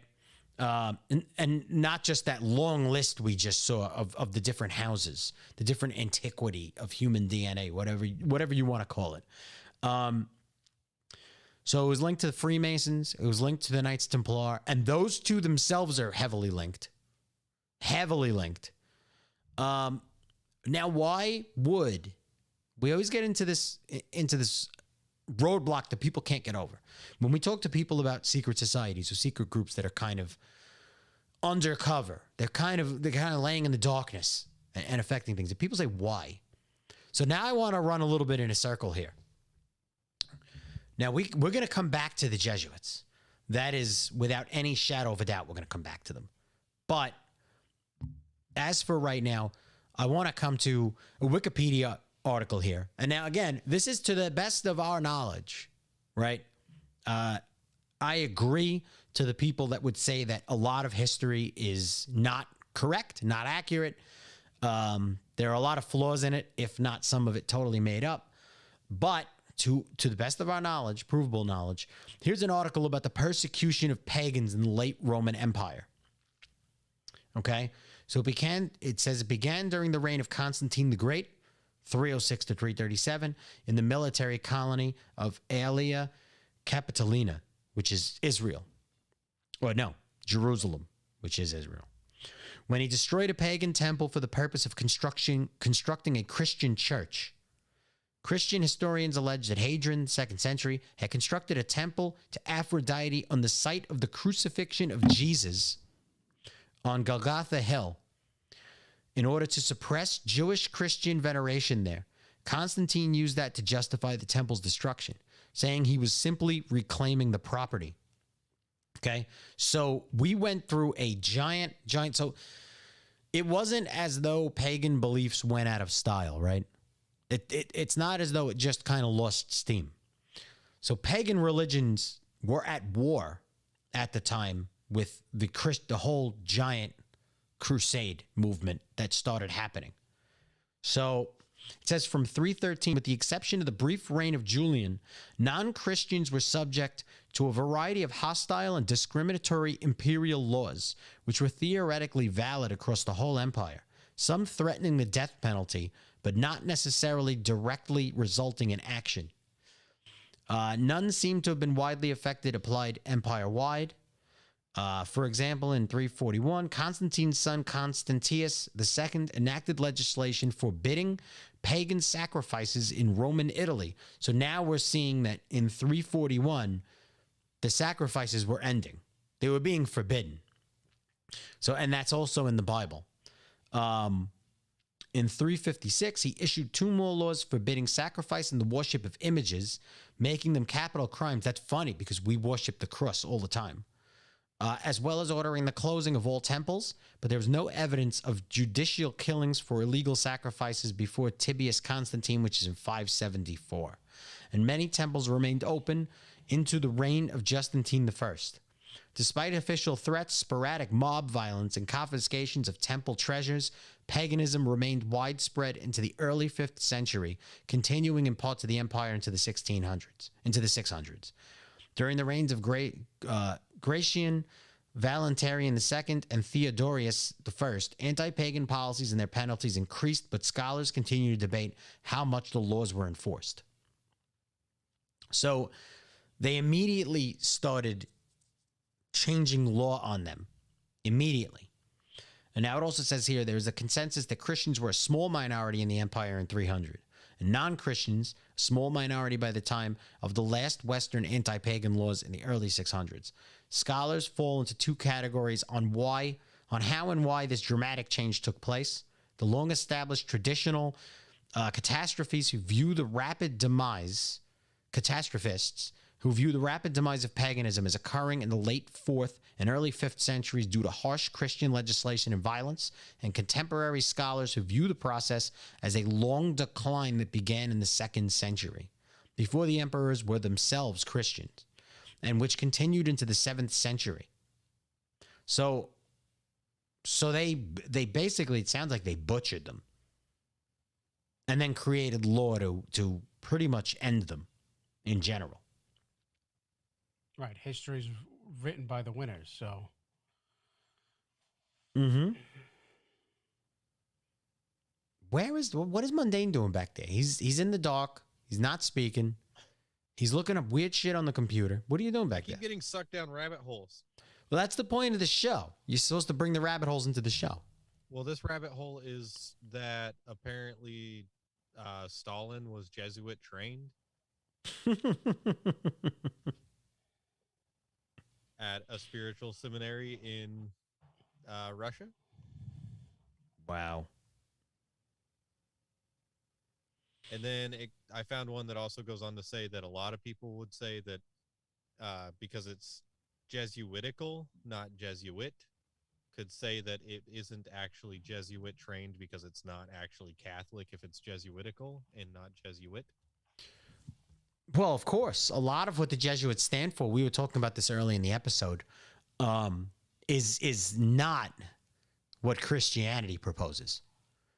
There are numerous articles in which they are the opposite thought.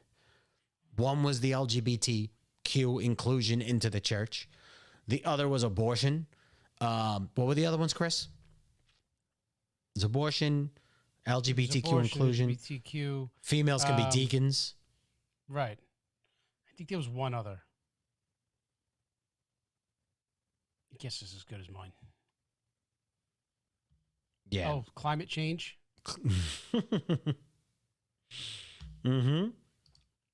Yeah, there's a lot that they were not exactly in agreement to. And I'm trying to find the article for you very quickly, but... Yeah, so the list is right here. I don't know what religious persecution was. We'll jump back for a moment.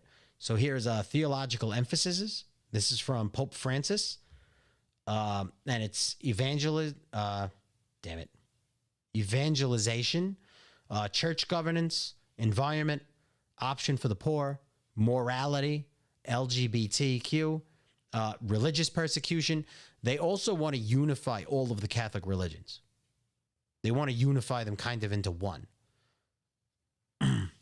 So they also believe in that. They believe in a few things. The females should become deacons. And those are all in opposition to the classical traditional Bible translations. I mean, it's obvious. Abortion was one of them too. We just probably named that like 3 times, right, Chris? Yeah. The other one I'm on the fence about if that's traditional is the merging into one, because I don't know if the Bible talks about they're only being able to branch off into different like sects of Catholicism or. Mm-hmm. It does talk about that? That article? No, I'm saying in the Bible, if it talks about like being able to branch off.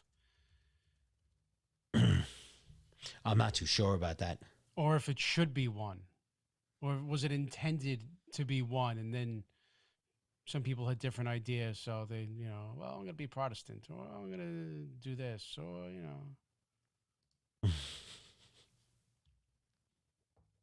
So I'm trying to find something very quickly here. So, and we'll hit this article right here. So this is about the end of paganism. So when Constans II, the second son, visited Rome in AD 357, the altar of victory was removed from the Senate house. Although returned by his successor Julian, it was again taken away by Gratian in AD 382. This time at the instigation of Ambrose, bishop, who also persuaded the emperor to withdraw state subsidies and prohibit the legacies and revenues that maintained many of the pagan cults, including endowment of the Vestal Virgins and the College of Pontiffs. The title of Pontiff Maximus, which had signed authority over the state religion since the time of Julius Caesar, was renounced as well. So they changed every tradition, wrote laws against them, kind of ran them out. And then we all know about the Crusades that started with those as well. I am not you just said, why would there be different sects of Catholicism if they all supposedly follow the teachings of the Bible? It is inherent that there should only be one.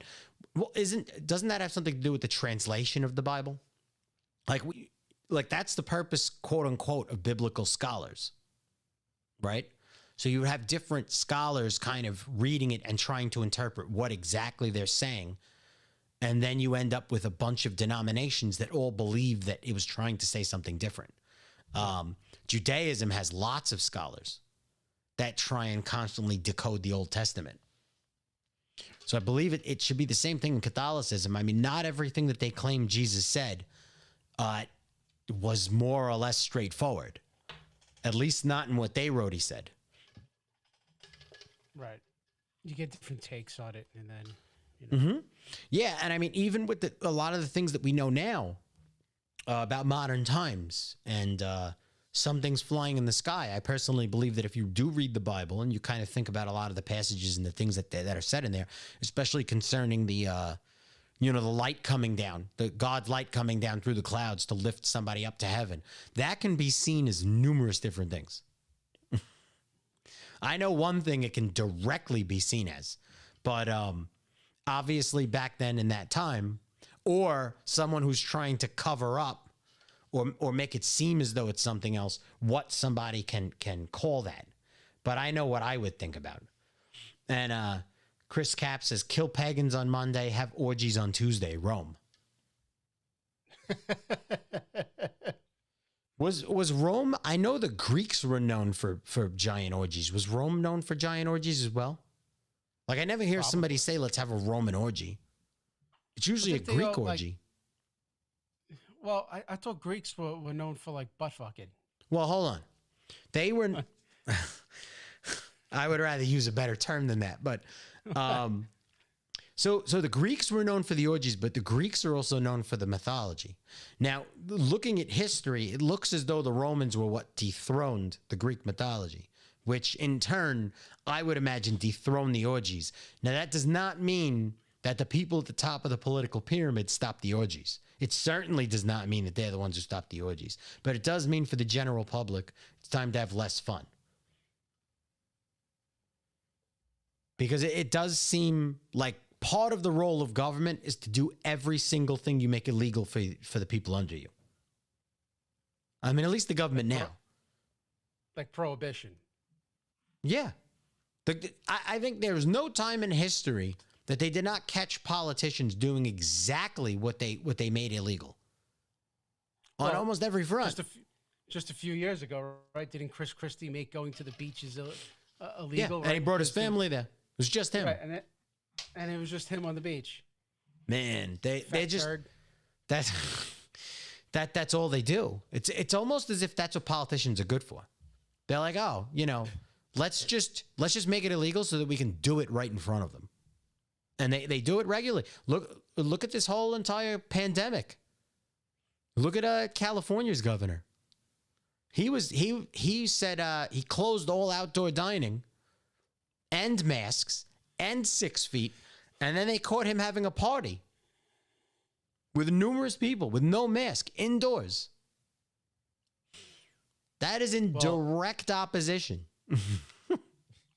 There's not one part of that he followed. Where I live, it's really hard to park around here. So there's 2 years ago, it's become very busy over here too, driving wise. So they stopped people from parking. Like you lose like 3 spots on the corner so that this way you can see the oncoming traffic better, right? And it says no parking anytime.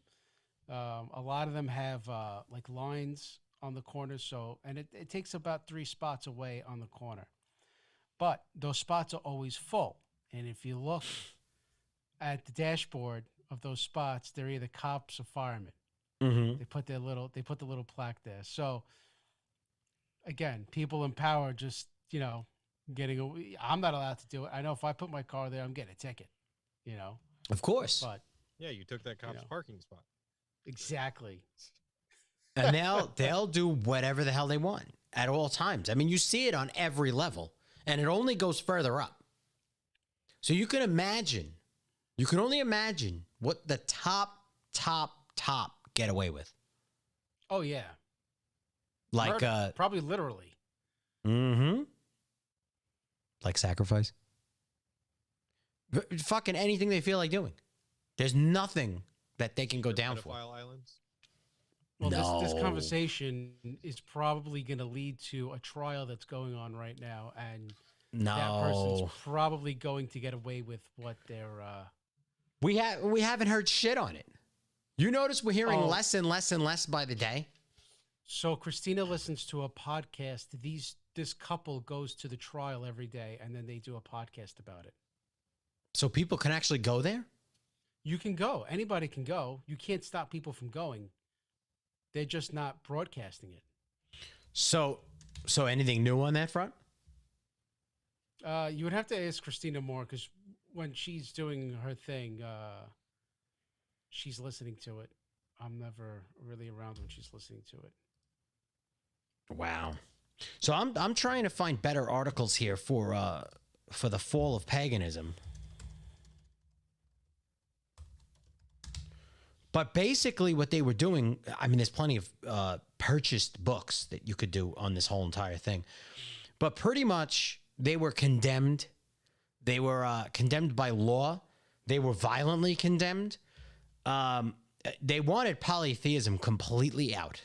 Completely out. So pretty much at that point, wouldn't that give a human a reason to start kind of banding together and hiding? Right. That's how you form groups. Mm-hmm. And then what's the common theme? And we're going to get into this big time next week. What's the common theme between all of these societies? Worship. And You'll worship something. and what else? Sacrifice. Well, no. There's one other major one that's big in this. Because who's doing it? Oh, you mean people in power? Mm-hmm. Politics. Right. Every single one of these religions we've reviewed this past 3 weeks, they all needed power in politics. All of them. And then the countries, the states, were all run by law, which was dictated by the priesthood. It was always under a religion.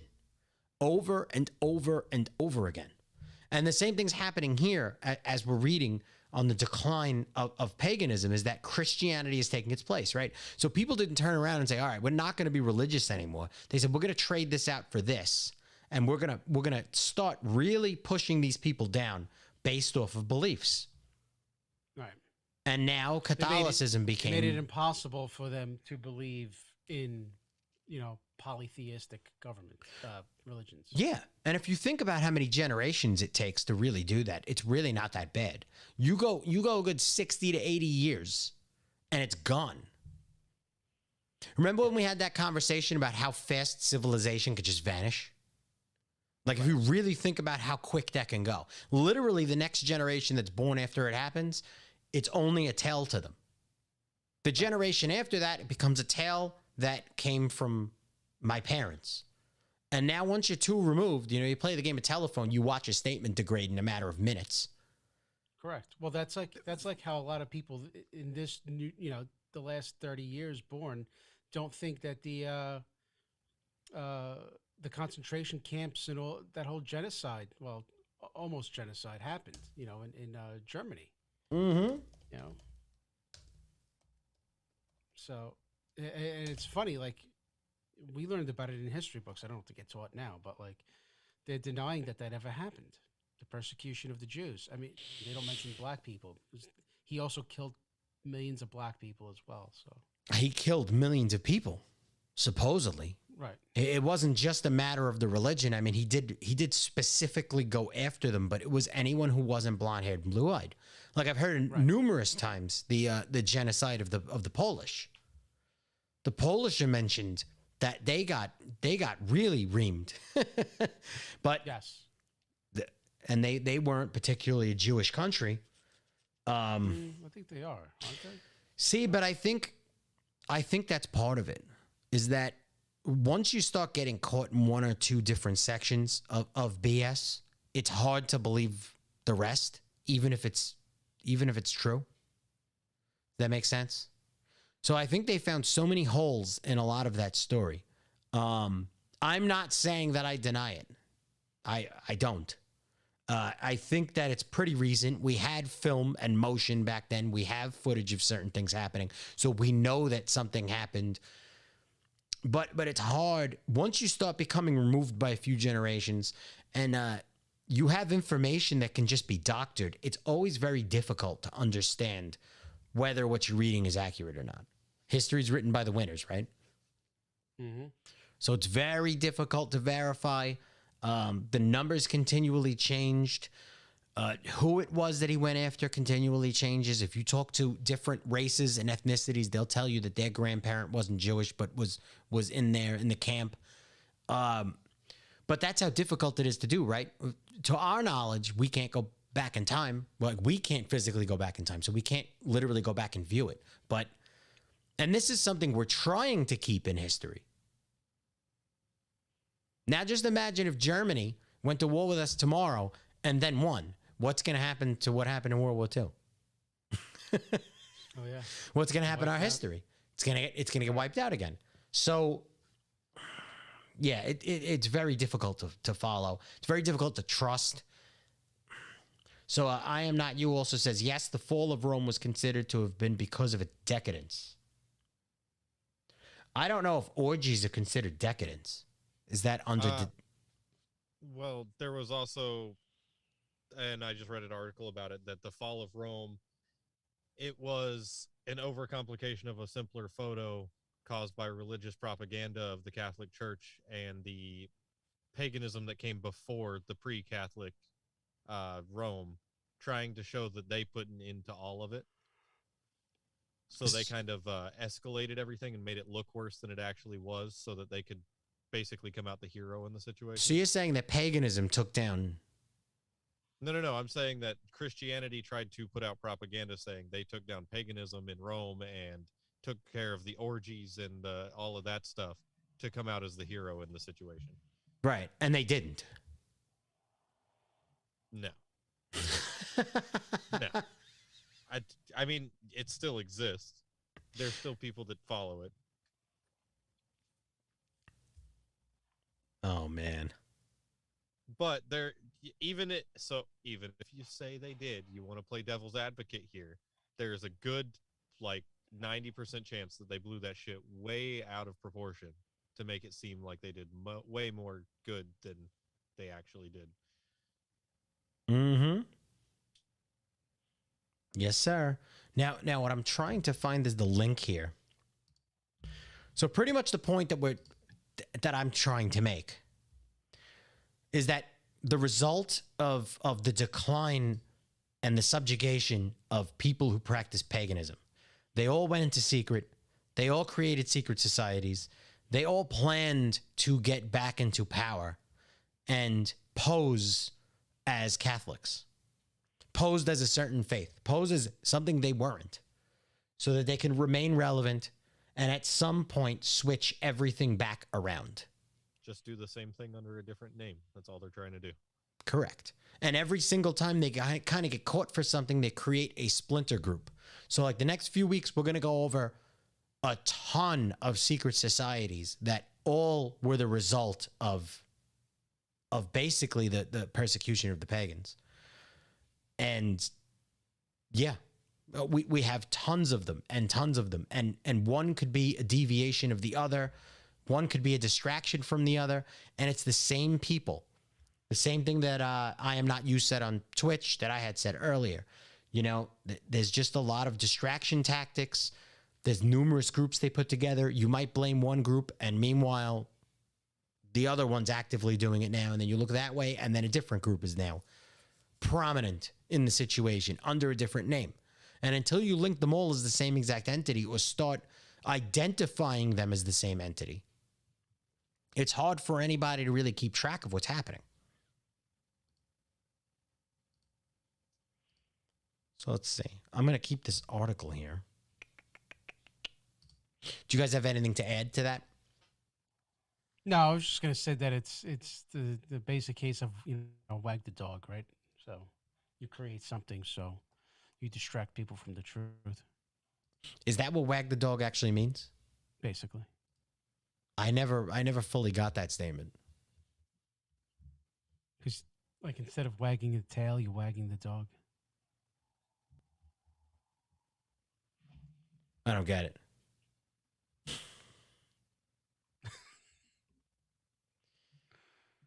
So The tail wagging the dog is an idiom that usually refers to something important or powerful being controlled by something less so. Okay. So that would practically... Wikipedia? No, I did not read that off of Wikipedia. I read that off the Merriam-Webster dictionary. Oh. Look at that. It's official. People don't just contribute to it. So let's see.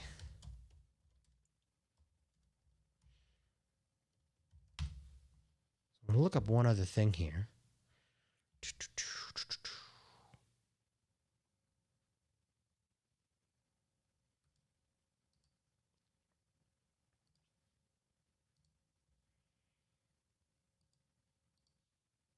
Let's see. I'm finding a lot of other stuff like the Odin Brotherhood. Well, you didn't want to get into secret societies now, right? So No, not necessarily. I think we've gone over a lot of information in this episode. We've spoken a lot about a lot of the hypocrisy that's happening in the church itself. Who the Jesuits are. I mean, as we both stated, going through these links, it's hard enough to verify whether these links are specifically opinion pieces, if they're actually accurate. It's hard to tell. But the one thing that's obvious is that there's a lot of conflicting information. And there are some occurrences that are seen as official, like the assassination attempt. There are some things that might be seen as unofficial, but the stories do not make any sense. It's hard to disseminate. well, it's hard to find actual source material. Some sources or some sites are providing source material, and others aren't. So it's hard to really, like we had the discussion about the date, right? 1540. The date was different 3 different times. So, they were all around about the same time, but yeah, it's hard to disseminate. I'm sorry, I'm reading something, and it's saying that this is basically saying the only COVID-19 vaccine that is using fetal cells is the Johnson & Johnson. And what is that article? This is from the Children's Hospital of Philadelphia. So it's chop.edu/centers. I'll just send it to you.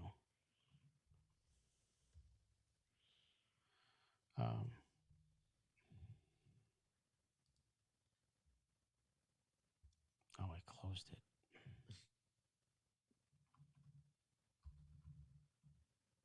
Chris said on Facebook, how about the New World Order for a light topic with a laughing face? Well, Chris, I don't know if you've noticed, but we're headed there. That's exactly where we're going. That's where this is all leading to. In fact, I skipped over that because that was in one of the articles I was reading. Mm-hmm. I'm literally staring at a one-page thing of it on ATS. Oh, above top secret. Yeah, about the New World Order. Oh, so that would be a good time to let everybody know, all the listeners. We've been working on some small releases, what we're going to start doing at some point with the show is we are going to start going over to these message boards, ATS. We'll go into 4chan, we'll go into 8chan, and review some of the posts. Go through the links they put in, try and disseminate the information that they have, and really kind of figure out whether something could potentially be a valid claim, if something isn't a valid claim. I personally spend almost every day I check above top secret and see what's kind of on that site. And it's really hit or miss. But some of the contributors on that site give some pretty valid information. And we have had situations in the past where, like especially with the Vegas shooting, before the police actually gave the timeline to the events after looking at the cameras, 8chan had released the entire timeline. Now, I don't know how they obtained that information, but they announced that when the police said that they had no information, they were missing all these videos, somebody on 8chan released it. And 3 days later, when the police actually did a press conference, it was the exact same information. So the information is out there. It's definitely out there. Weeding through a lot of this stuff is the difficult part. So it says right here, what is this? Chop.edu. Oh, I already have it up. So it says if a vaccine is not discussed on this page, it does not employ the use of fetal cells in production. For example, no influenza vaccine available in the U.S. requires the use of fetal cells for production. So vaccines for chickenpox, rubella, hepatitis A, rabies, and COVID-19 are all made. So it says one U.S. approved version, Johnson & Johnson, are all made by growing the viruses in fetal cells. All of these except the COVID-19 vaccine are made using fibroblast cells. The COVID-19 vaccine is made using fetal retinal cells.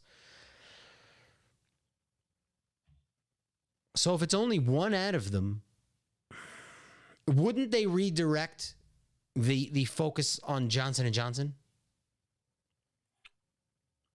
If the CDC has numerous at their disposal, right?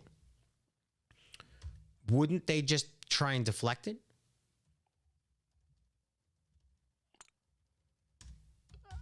I mean, maybe Johnson & Johnson has filled the coffers of whoever they had to, so that that conversation doesn't come up. I don't know. Right, because when you just say, because most people are taking Moderna or the other guy, but yeah, for some reason. I mean, then again, I'd really like to know what the other two are made of as well. So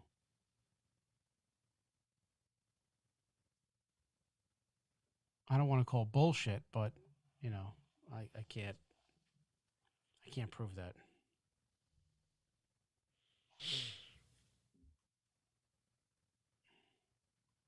Because that other thing that I had, right?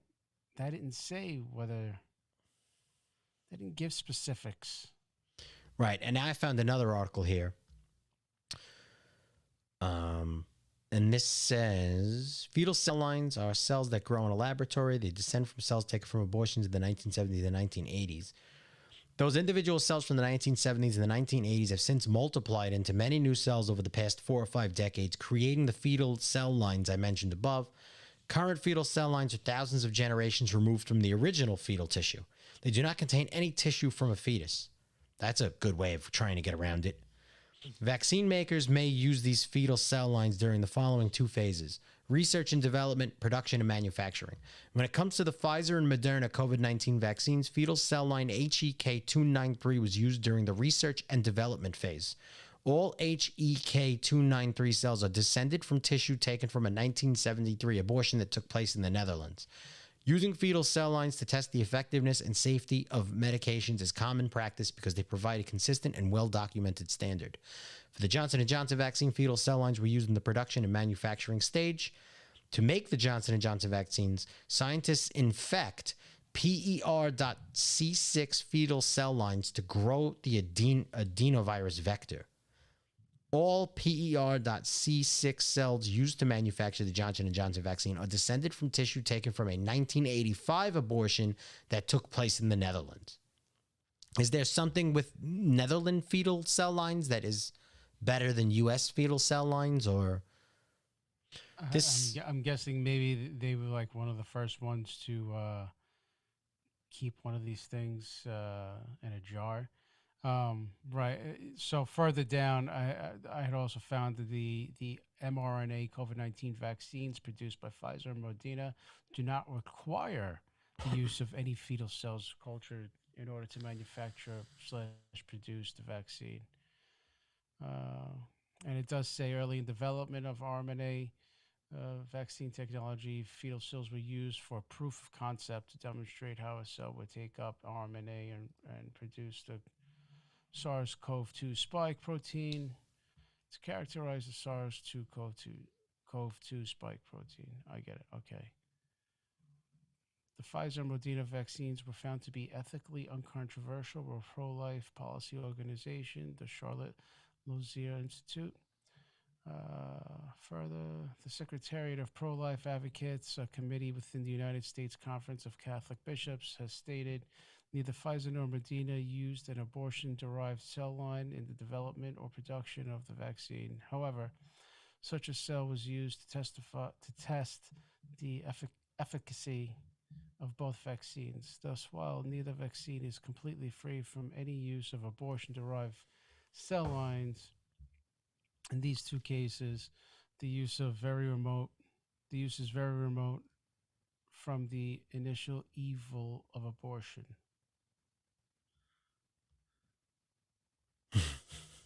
Well, a lot of the argument, which I noticed from the other article, is that it's that we're, let me see. As a practicing Catholic, I think the moral balance of indirectly benefiting from an abortion that occurred 50 years ago in order to take a vaccine that will prevent further death in the community is a no-brainer.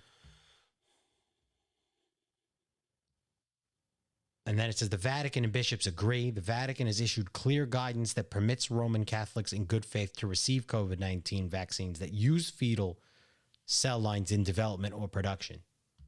Okay, so, yeah, I don't know. I wonder who wrote this article. Nebraska Medicine. So it's not a blog. It's not, and it's saying that it's Catholic.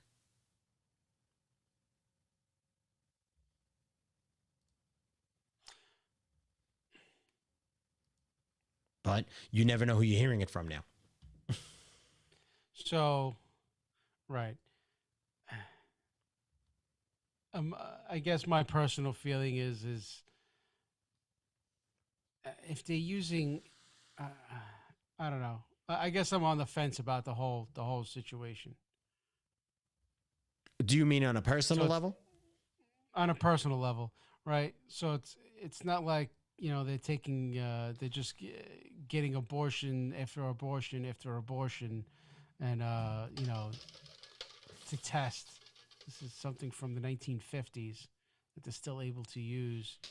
Not that you should be using it. The whole thing seems, but that's the thing. The whole thing just seems fucked up. When you talk about the greater good, sure in a way, but it's not stopping people from who are vaccinated and boosted getting COVID and dying. So the greater good is a question as well. Of course. So at that point, you're not helping the greater good. You're just brainwashing. Correct. Now, here's the other question, too. If they already knew that it was going to be bad news by hitting the press that they're using it in general, right?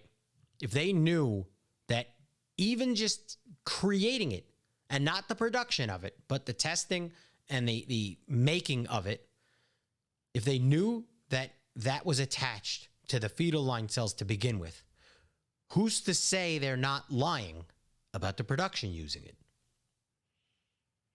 Like, what are they? And this is slightly off topic from everything we've been talking about, but what are they doing with all of these aborted fetuses? Where are they going?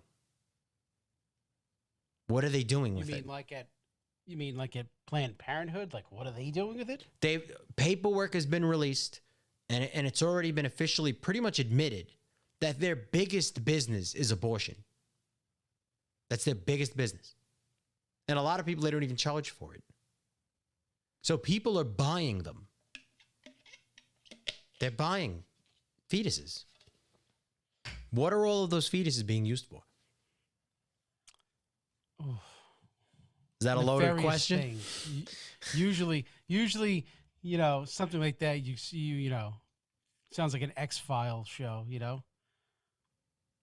Yeah, it's a pretty loaded question. Mm-hmm. It's pretty bad. Let's see. Let's see what the loving internet says of it. And Christine says, I never knew they held on to fetuses. Sounds like some black market stuff. Absolutely. Absolutely. Let's see. Right, and it says here, like, so the thing I read, it says does not require the use of any fetal cultures, but you never know. Correct. It doesn't require it. What does that mean? Right. So that means we don't need to use it. We just do anyways because it's there. Like, it's Right. kind of like half a sentence. Like they're just cutting the rest of it out.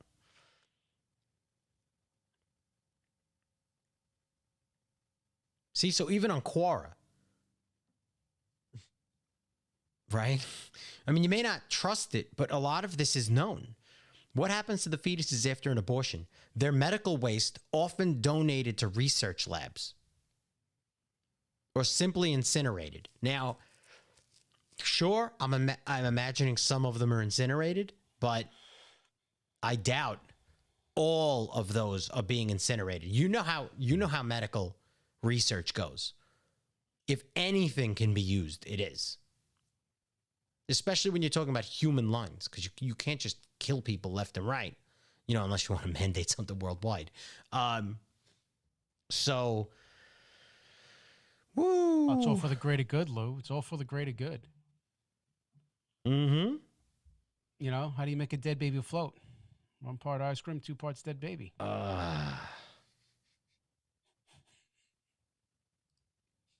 That is horrible. It's pretty awful, isn't it? So here we go. The New York Times. Fetal tissue from abortions for research is traded in a gray zone. Okay. Videos released by an anti-abortion group during the last 2 weeks have drawn attention to a little-known practice: the buying, selling, and research use of fetal tissue acquired from abortion clinics. The group behind the tapes accuses Planned Parenthood of selling fetal tissue for profit, which is illegal and which Planned Parenthood denies doing. House Republicans plan to investigate, I'm sure. This may be just one more battle in the nation's long war over abortion, but the dispute has raised questions about who the buyers and sellers are, what fetal tissue is used for, and what the law allows. Scientists in major universities and government labs have quietly been using fetal tissue for decades. Universities. They say it is an invaluable tool for certain types of research, including the study of eye diseases, diabetes, and muscular dystrophy. Nevertheless, some agree to talk about it only if their names and their university names are withheld because they have received threats of violence from abortion opponents. Companies that obtain the tissue from clinics and sell it to laboratories exist in a gray zone legally. Federal law says they cannot profit from the tissue itself, but the law does not specify how much they can charge for processing and shipping. The National Institutes of Health spent $76 million on research using fetal tissue in 2014 with grants to more than 50 universities. So that's the National Institute of Health. So they're saying that legally Planned Parenthood isn't supposed to be selling these things. But the National Institute of Health gave us $76 million in grants specifically to the universities on research using the tissue. You don't think that they thought to ask them, where the fuck are you getting this tissue from? Where's it coming from?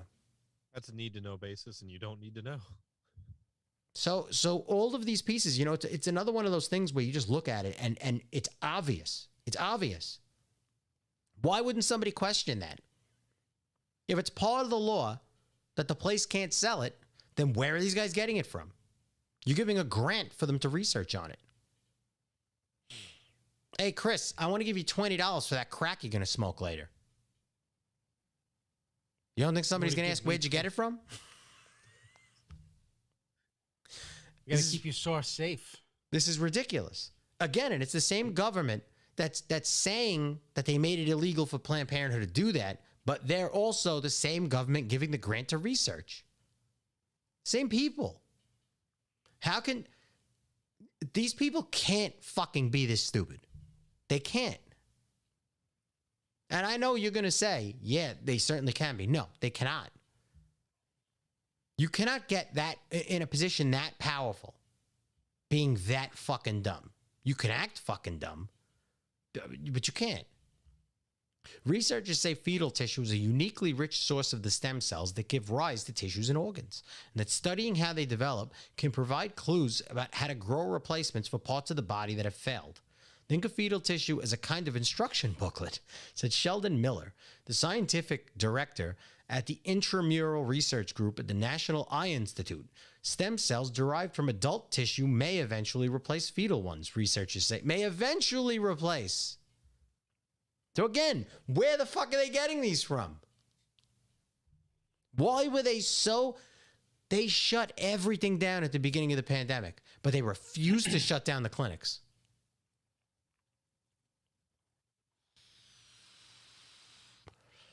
They refused to shut down the clinics. It's pretty grotesque. They denied people like cancer treatments. They denied people like life-saving surgeries. Just look it up. It happened all over the place. You know how many people died because they just couldn't get treatment? It was too dangerous to be in the hospitals. It wasn't too dangerous to be in the clinic. Why are they leaving it open?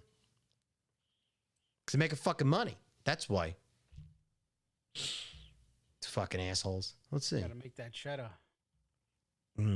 Yeah. Against your own law. Yeah, see, a university researcher who asked not to be identified because he had received threats that led his institute to post a guard outside his laboratory said fetal tissue is extraordinarily used because if you want to understand how a tissue or disease develops, you should go back to the beginning. So of course that's where they came up with this poison that they just recently made. Another researcher also concerned about threats said fetal tissue is essential in research to develop treatments for degenerative diseases of muscle because to degenerate tissues in a human, you need to understand how human cells work. Animal tissue can take researchers only so far, they say, because there are critical differences in development. No shit. Fetal tissue can only be used with the consent of the woman having an abortion. Some researchers serve the tissue from abortion clinics at their own institutions or from tissue banks maintained by some universities. So we have tissue banks too. Where's the tissue bank getting it from? Many buy the tissue from companies that act as middlemen. This sounds like a fucking cartel now. Those companies pay small fees, usually $100 or less a specimen, to abortion providers like Planned Parenthood, who say they charge only what they need to cover their expenses. The companies then process the tissue and sell to researchers for higher prices that reflect the processing. Why would you need the middleman? Someone's got to get that beak wet. But what I'm saying is, why would you even need it? The middleman's there because it's illegal. See, and it says, it appears to be legal no matter how much you charge, Dr. Kaplan said, adding that there appears to be little or no oversight of the processing fees. It's a very gray and musty area as to what you can charge. So yeah, it just, and it says it offers special discounts to the academic community. So this is all from the New York Times. That's that little company called Stem Express in California that's selling it to the middleman. Offers discounts to academic. Stem Express. Why? You looked up where to buy it? No, it was right there in the article. You just skip to the bottom of that paragraph. See, many researchers buy tissue from two small California companies. Stem Express, a 5-year-old business based in Placerville, California, described itself as the largest provider of maternal blood and fetal tissues globally. It also says it offers special discounts to the academic community.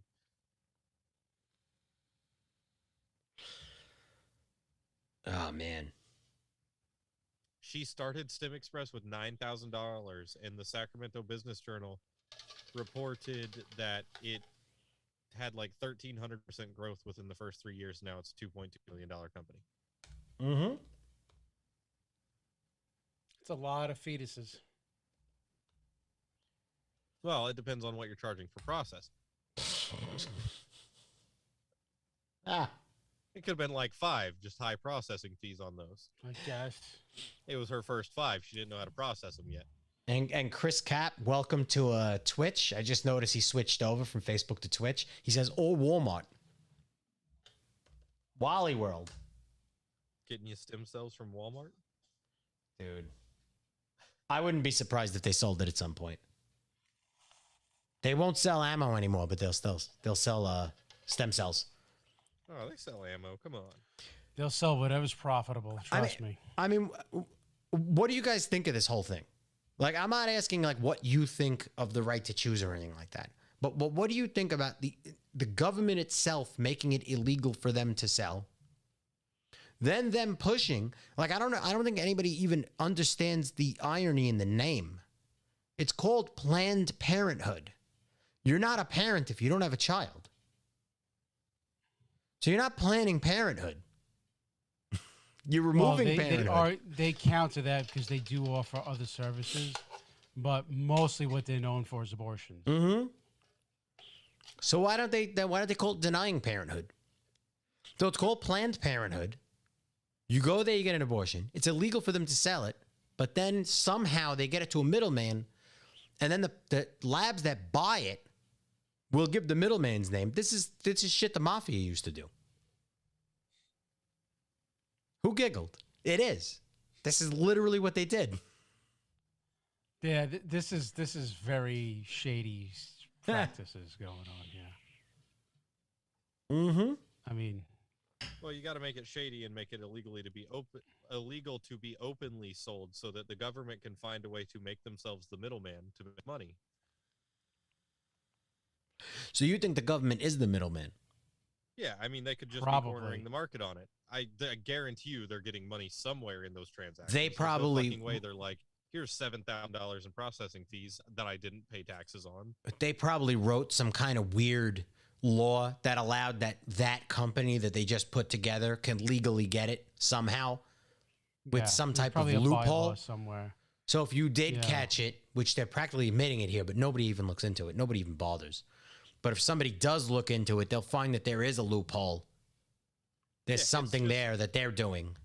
It's laws being written in a way to create a monopoly so that the government can make their money and nobody else can make money on that. Because the more the control over it the government has, the more money they make. The more companies that can do it, the less money they make. That's economics. Fucking economics 101. So with that, since we kind of went off on a tangent on a different direction, what do you think, Chris, of everything we spoke about tonight?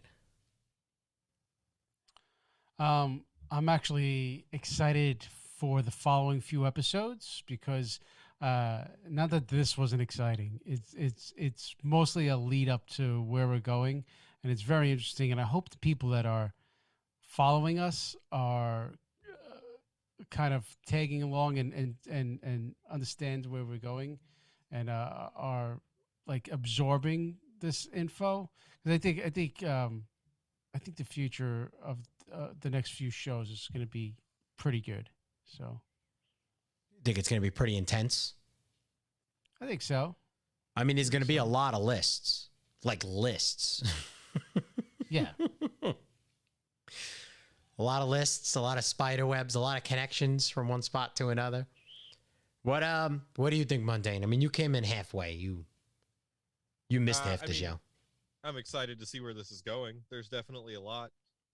I have this bad problem of clicking on links on Wikipedia pages and going down rabbit holes and confusing the fuck out of myself because of all the different shit that I read.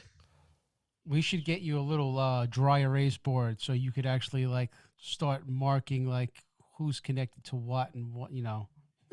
No. So in the next 2 to 3 episodes, I need the entire background of your room to just be pictures in red string. Oh man, Yes. and Thumbtacks. pin them up with the thumbtacks, Yeah. yeah, and With draw the writing arrows. on the walls and on the photos. It's a Take beautiful the mind. hat off.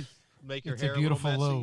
Lou. Listen, here's the funny thing, right? We don't even need to do that. Like if anyone was even interested in this stuff, right? If they took themselves away for even 3 seconds from the amazing show you call the Kardashians and all these other fucking bullshit artists in entertainment. Like, who really gives a fuck how they live to begin with, right? I personally don't. But you take you take yourself away from that nonsense for even 10 seconds. You do a quick Google search, and it's right in your face. All of this information is right in your face. So, I don't understand why people don't bother. Because all those Because shows ignorance is bliss. and all of those shows you're just talking about are just pushing a subliminal or subconscious message to not look into anything that like that, and anything the government's doing or anything the churches are doing. I mean, look, I'm gonna give you a little. This will be like a little, like a trailer for next week. All I did, you heard me tapping, right? I searched George Bush Freemasons, and top link says 20 U.S. presidents who belong to secret societies. This isn't difficult. Like, it takes you 3 seconds, but there it is. I like the second one.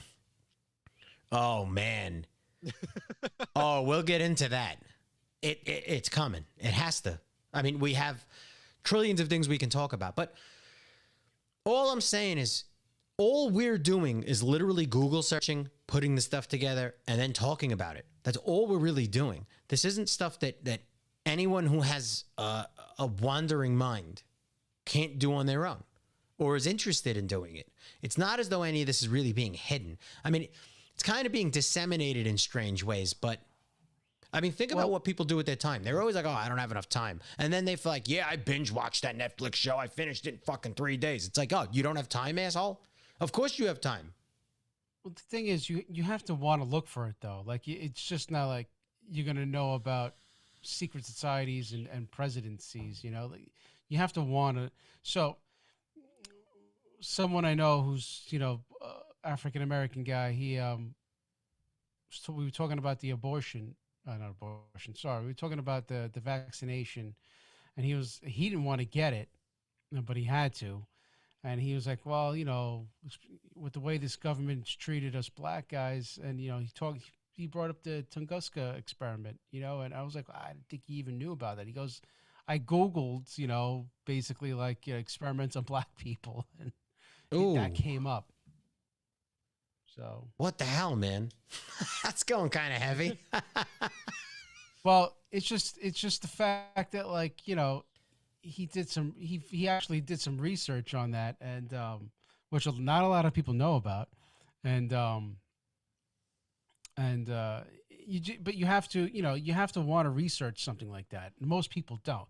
Most people just want to tune into the Kardashians and just have their life sucked away. So, well, I mean, I guess it's fair to say as well.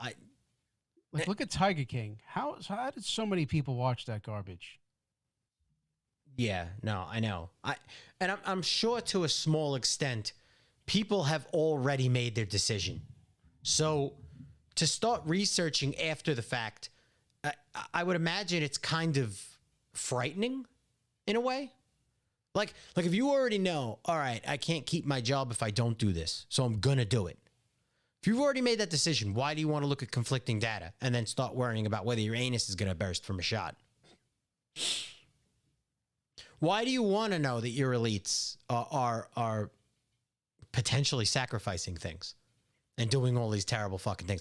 It's not like any one individual is going to do anything about it. So most people, and it's not a dare like a toxically masculine dare where it's like, oh, you're scared, you're afraid. No, to a certain extent, I guess. They're thinking there's nothing I'm going to be able to do about it. So what's the point? Why scare myself? Right? If you think that you're one of the few people that can still survive this economy and somehow get out of it and get a pension and raise kids, and then by the time you die, it's not on you anymore. So whatever. If you're one of the few that think you could do that, then I guess it's all good, right? You're still going to drink Budweiser on the weekends. You're still going to scream about your football team. You're going to go play the fucking, you're going to go gamble on it. You're still going to do the same things. But I think it's a severe problem the way we're seeing society go right now. Like, I think more people should really be interested in this because this is affecting everybody. You know, Problem is when you bring it up on a to massive people, level. they kind of just brush it off. Like you know, when I start talking about certain things, I get the same reaction from a lot of people. They either turn their head, they don't want to hear it, you know. And I'm like, you know, okay, so stick your head in the sand, expose your ass, you know, like an ostrich, and you know, we'll just leave it at that. You know, I mean, because when you think about it, that's what the Germans did, right? The Germans just stuck their head in the sand, exposed their ass, and they let all those people die. You know, they didn't do anything. Mm-hmm. So, Very similar to now. And right. I am not you says it's mostly laziness and stupidity, but it is also about trusting what you're reading. There's all kinds of disinfo and blogs making outrageous claims, like Flat Earth, for instance. Yeah, I mean, the things that try and debunk Flat Earth are so outrageous and so ridiculous. I agree with everything you just said. Yeah, because buying a telescope and looking at the planets is really outrageous. But the planet you're looking at is not the planet we're living on. Listen, I can be in a Civic. We can get into it right now. I can be in a Civic, point to somebody else in a Benz and go, yeah, that's what I got. No, it's not. You're not looking at your own car. Does it have 4 wheels? Does it have doors? Does it have an engine? It's Not relatively if the they're same. on a moped. They both Does got it a have motor. 4 wheels? Maybe it doesn't. Maybe it's got 3. Is it powered by an engine? There's a lot Does it of have a things powered by crankshaft? engines. Well, okay, so if you a want to use plane the is powered argument- by engines. Hold on. If you want to use Right. the argument that, you know, Still a it has moving 4 vehicle. wheels, if you want to use the argument that it has 4 wheels, that it has an engine, that it's the same because, you know, it has all this stuff, then you could also push the fact that, yeah, you're looking at that other planet that doesn't have an atmosphere. Maybe the atmosphere is what makes Earth flat. Yeah. And what if you go, oh, Earth has no atmosphere because that thing I'm looking at doesn't? Or, oh, Earth's made of gas because, you know, that planet I'm looking at, you know, gas. Oh, shit. But Earth has Right, but rings, even too, even the because even that the planet gas Oh, has planets have a shit. solid core. And that one moon you see, it's actually just like 37 different ones that you see at all different times. Because that planet over there has 37 moons. I am not you just threw in Twitch. You see planets in the sky that are circles. Circles can be flat. They can be. You could also watch them rotate. So I mean, a Oh, frisbee man. rotates as well. It's also flat. The moon doesn't rotate. Not in our the moon viewpoint. doesn't rotate. That There's is a correct. side we never see. But- So how but do you the know it's not planets flat? do. And if you watch the plate rotate, you would see a flat edge. So just putting that out there. I'm just saying, how do you know it's not flat if you never see the other side? Maybe it's a No, dish. the moon It's a doesn't rotate. Dish just floating in the sky. But what I'm saying But is all it the doesn't other have to be round. all the other planets rotate. So you can literally watch them rotate. Well, it takes Pluto fucking forever to go around the sun. So Earth takes forever too. That's a revolution. Maybe That's I'm no only, like, rotation. a year old. That's a revolution, not a rotation. I'm talking about rotating on its axis. Yeah, well, Pluto different wobbles on things. its axis. So does that mean Earth wobbles on its axis? It does have a wobble.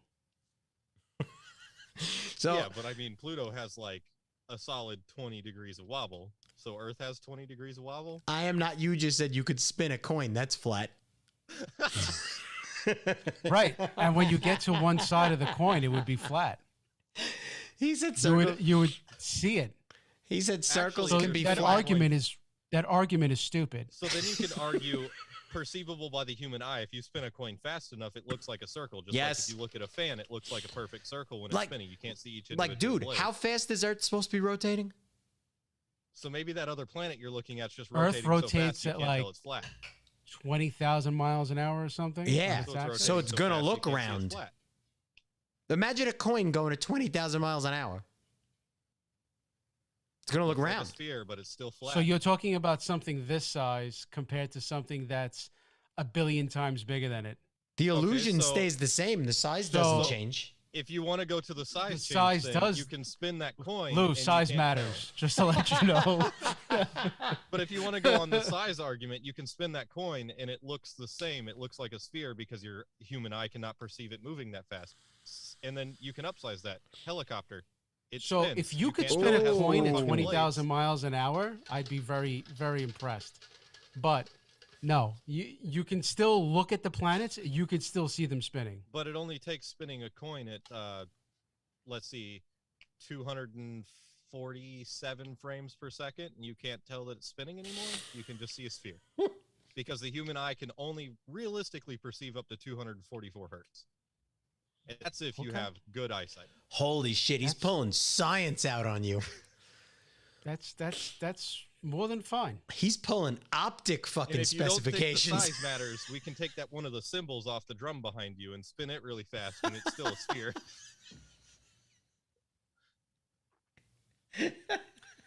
This is a debate for another Camarilla Cafe. We can't get into this now. I was just gonna let it go. I was gonna take mundane stance, and then when I saw him doing perfectly fine on his own, I stepped out of the way. Oh man.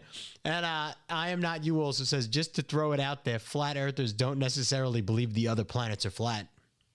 Mm-hmm. That's true. I know, You they just, for some reason, they just believe this one's flat. Hold on. The one thing I will say, because we shouldn't get into this right now, right? We're all overtired. We've already been on for about 2 hours. But most of the memes that go around online that make fun of the flat earth theory, they aren't even discussing the flat earth theory. They're not even what the theory is. It's almost as if they're just making fun of like, oh, we're going to make it flat, but they're not actually looking at what the flat earthers are claiming. Right? Like, you're not just going to fall off from the earth. I'm not going to say what's there. We'll talk about that when the time comes, and it's going to be a surprise when we do. But you don't just fall off this. That's not the theory. I'm just saying. Know what I'm saying? Okay. Yeah. You know, he's surrounded by a mountain of ice. I get it. Yeah. You know what just happened, Mundane? Chris is not going to sleep tonight now. He's fucking pissed. He's almost as red as his shirt. He's getting angry. Not getting angry. It's okay. I'm gonna send something over on Messenger in the group chat for you. There it is. Oh no.